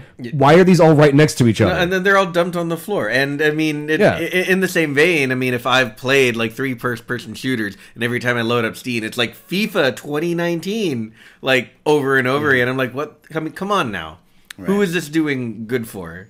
Yeah, so curation is obviously important because we want to make sure that the users of said platform, whether that be Steam or Microsoft Store, get to see the content that is relevant to them. Very important. And this kind of ties back into what Valve is doing with their updates. They want to start kind of AIing this whole thing and make sure that, if I play an XCOM game, I get to see an XCOM type title, right? That's very important. So that kind of begs the next question. What can distribution platforms, Discord, Epic, Microsoft, etc., do to increase the amount of developers launching on their platform? Obviously, this doesn't apply to EA Origin because it's just EA games. Yeah, and same with EA, Battle.net. EA, Ubisoft, and Battle.net. All the ones that are owned by that publisher don't really need to add anybody else aside from making more studios. I think Epic made the best move. They made it. They made it so that a developer wanted to publish it on that. It's like you will instantly get X% more money for every game you sell on our platform. Okay, sold. Yeah, no. When it comes to PC gaming and creating games for the PC market, as a developer, you want to go to the place where you're going to gain the most revenue. Right. It's like I said with everybody backing away from Apple. You don't. That's money that you deserve because you made that product that somebody else is taking by doing zero work. In the case of Valve and Steam, they're doing less than zero work. Yeah, right. There's server space at that point. Yeah, but I mean that file exists on one server and or multiple servers based on like cloud storage, but for the distribution, that's not that big of a That's an deal. entirely automated process. Once Yeah. they're You're involved. paying them for the bandwidth. Yeah. Yeah, what it is. and even then, that's arbitrary compared to the amount of money you're losing by going with one of them. So Epic's going the right route by essentially saying we will maximize the amount Yeah, of money. you're going to that get a you bigger earn. cut of the pie, basically. Which Right. I mean, that's the only reason. If I wanted to sell a video game, if I had 3 stores and one said, "Hey, we charge less than what is standard for you to put your product on our shelf," I'm like, "Yeah, that seems like the one." Imagine you go to there's a GameStop, right? And right next to it is GameStop Plus or whatever the fucking name. Imagine a name. And GameStop's like, we're going to give you $6 for your trade-in, but the place right next to it will literally add 10% to that. You're going to go to the one that gives you more money because fuck you, GameStop. Also, just fuck GameStop. Yeah, Okay. The worst game distribution system. GameStop fucked itself. So I want We're to talk fine. about something abstract here. So we've discussed the concept of distribution platforms, right? We were talking about Steam, we're talking about Origin, all this good stuff. Does this focus on game distribution platforms make the concept of gaming consoles obsolete? In the sense that it doesn't need to be a Steam box or an Xbox or a PlayStation anymore. It the battleground being the distribution So platform. we're thinking like Utopia. We're thinking like, what was that stupid? that How many one consoles? console future kind of Yeah, thing? yeah. Like you can buy like X, Y, and Z hardware, but you can play Steam games, any PC game. You can play all the Sony games and all the Xbox games on this Wonder Because Box. and the reason I ask this really kind of abstract question is that that's what Microsoft's trying to do. Yeah, I mean, They're there's no way trying they to don't want create- Yeah, no, they in said that they were going to be putting Xbox on literally everything. Right. That Like there would buying an be- Xbox is just a added bonus Yeah. at this point. I mean, who wins in that scenario? That'd be really interesting. If Microsoft sold a whole bunch of hardware that console companies never make money on their hardware, and then said, "Oh, Sony, you can put all your games on this along right next to our Xbox games." Sony wins in that deal, like hands down. As far as money goes, to get out of the hard game, yeah, they win on money. I think maybe that's why no one does it. There's no way to do it economically that benefits you, really. I think making a console is probably the worst part of selling video games. It is true.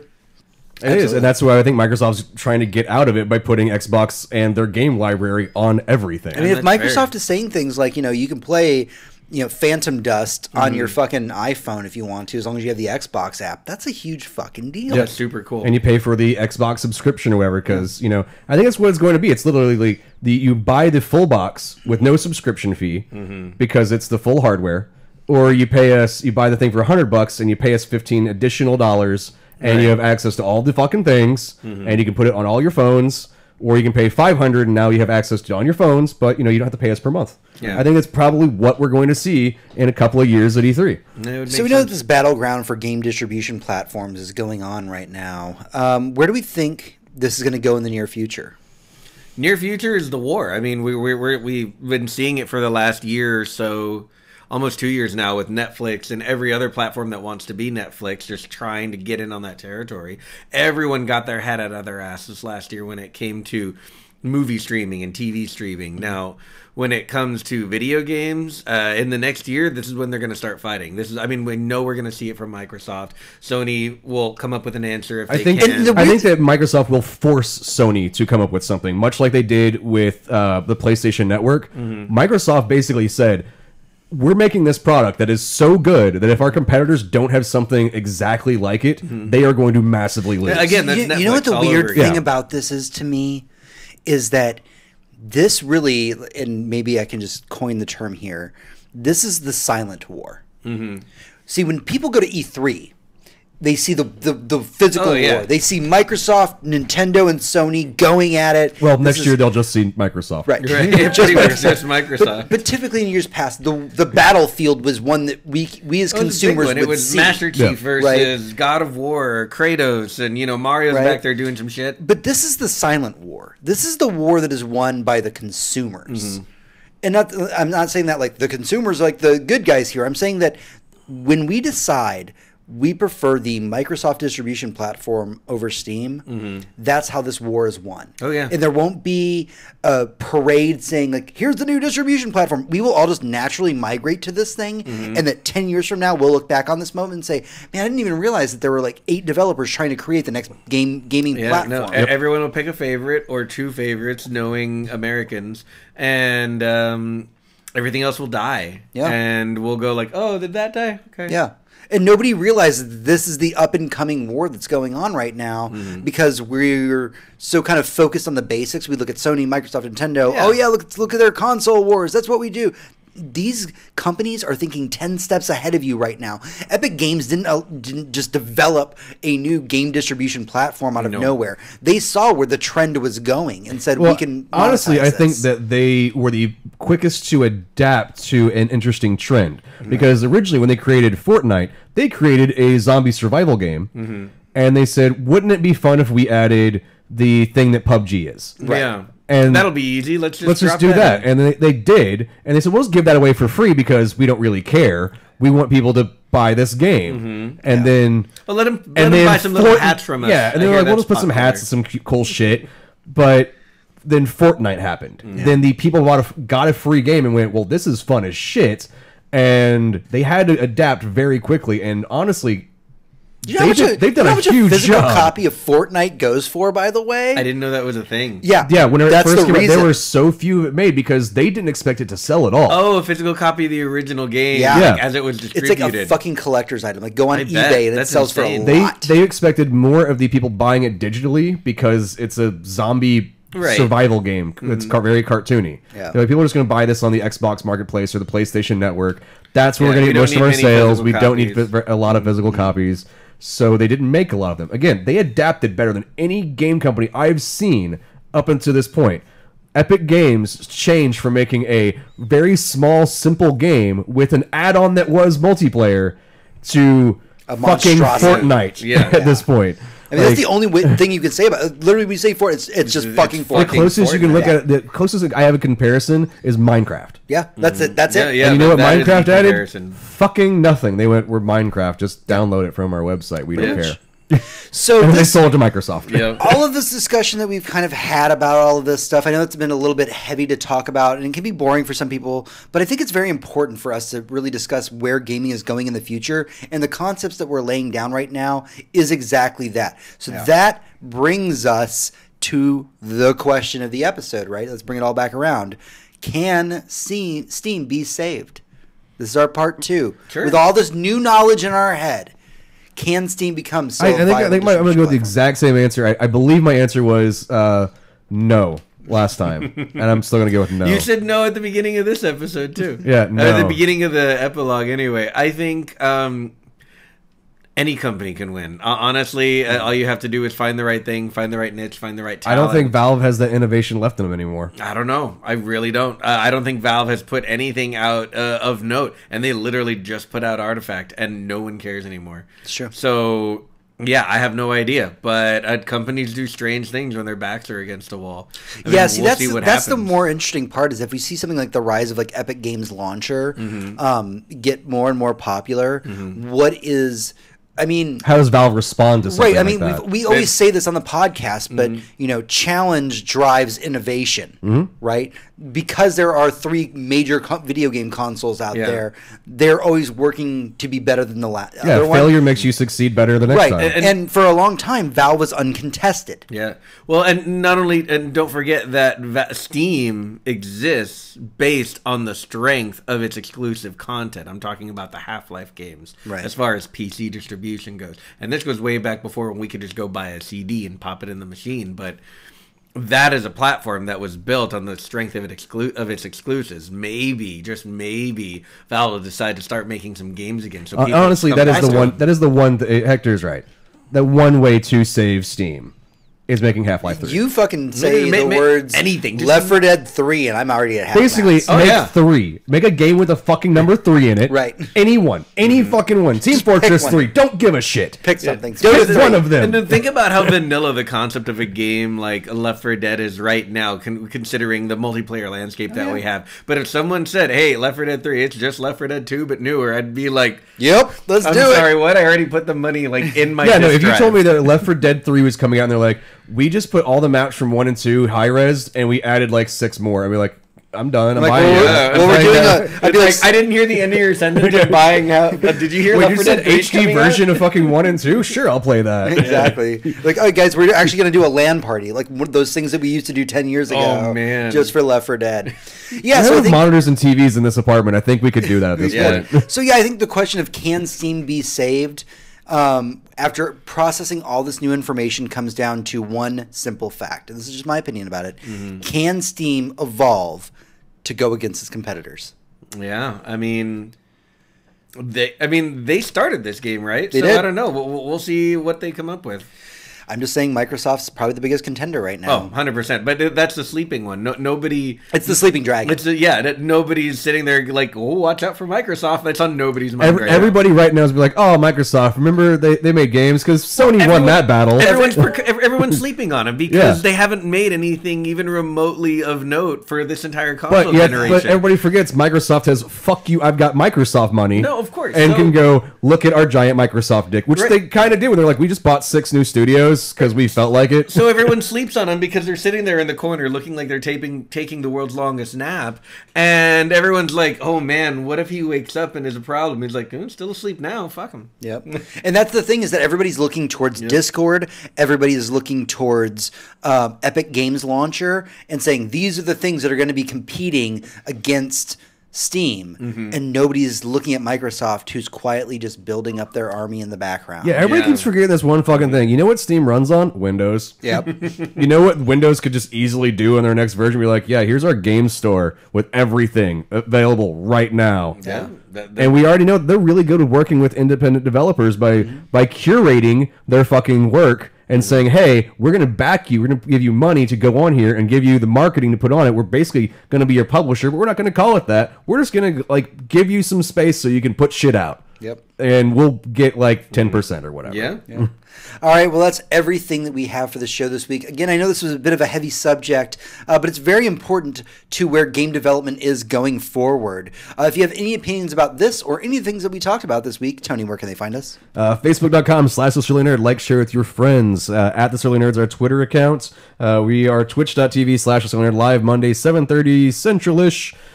Oh, wait, 7:30-ish Central. That makes more sense. Yeah. We are Central-ish. Sure. But it's Texas, so we're our own place. We've got we are our own distribution platform. We are. It's like it's not the South. It's Texas. No, there's Texas, and then there's the 49 lesser states. We've got SurlyNerd.com's website. There's a donate button on there. Donate button on Twitch. If you want to donate to the show at all, it goes back to just buying more equipment and shit. And new equipment. Good according to our chat, buying a webcam that won't make James look turquoise, which I think that's probably lighting. It's just the light in here. Yeah, it's a very green lighting. shirt. All right, I think that's everything we have for the show this week. Thank you so much for tuning in. Again, give us all your questions, comments, concerns. Guys, episode 300 is right around the corner. Things are going to be a-changing. If you have any changing. ideas of things we should do for 300, let us know. The times are going to be a-changing come 300, let me tell you. Yup. So that's everything we have for the show this week. Until next week, for Tony, this is James. For James, this is Tony. Happy 2019, everyone. Until next week, adventurers, good night. And good game. Okay. Oh, I didn't save this entire time. I gotta pee. Pete, go ahead and take us offline. Hey, Twitch, thank you very much. Appreciate you guys coming out and talking with us as always. Yep, guys. See y'all next week. I'm closing out because I really, really wanna pee. Bye.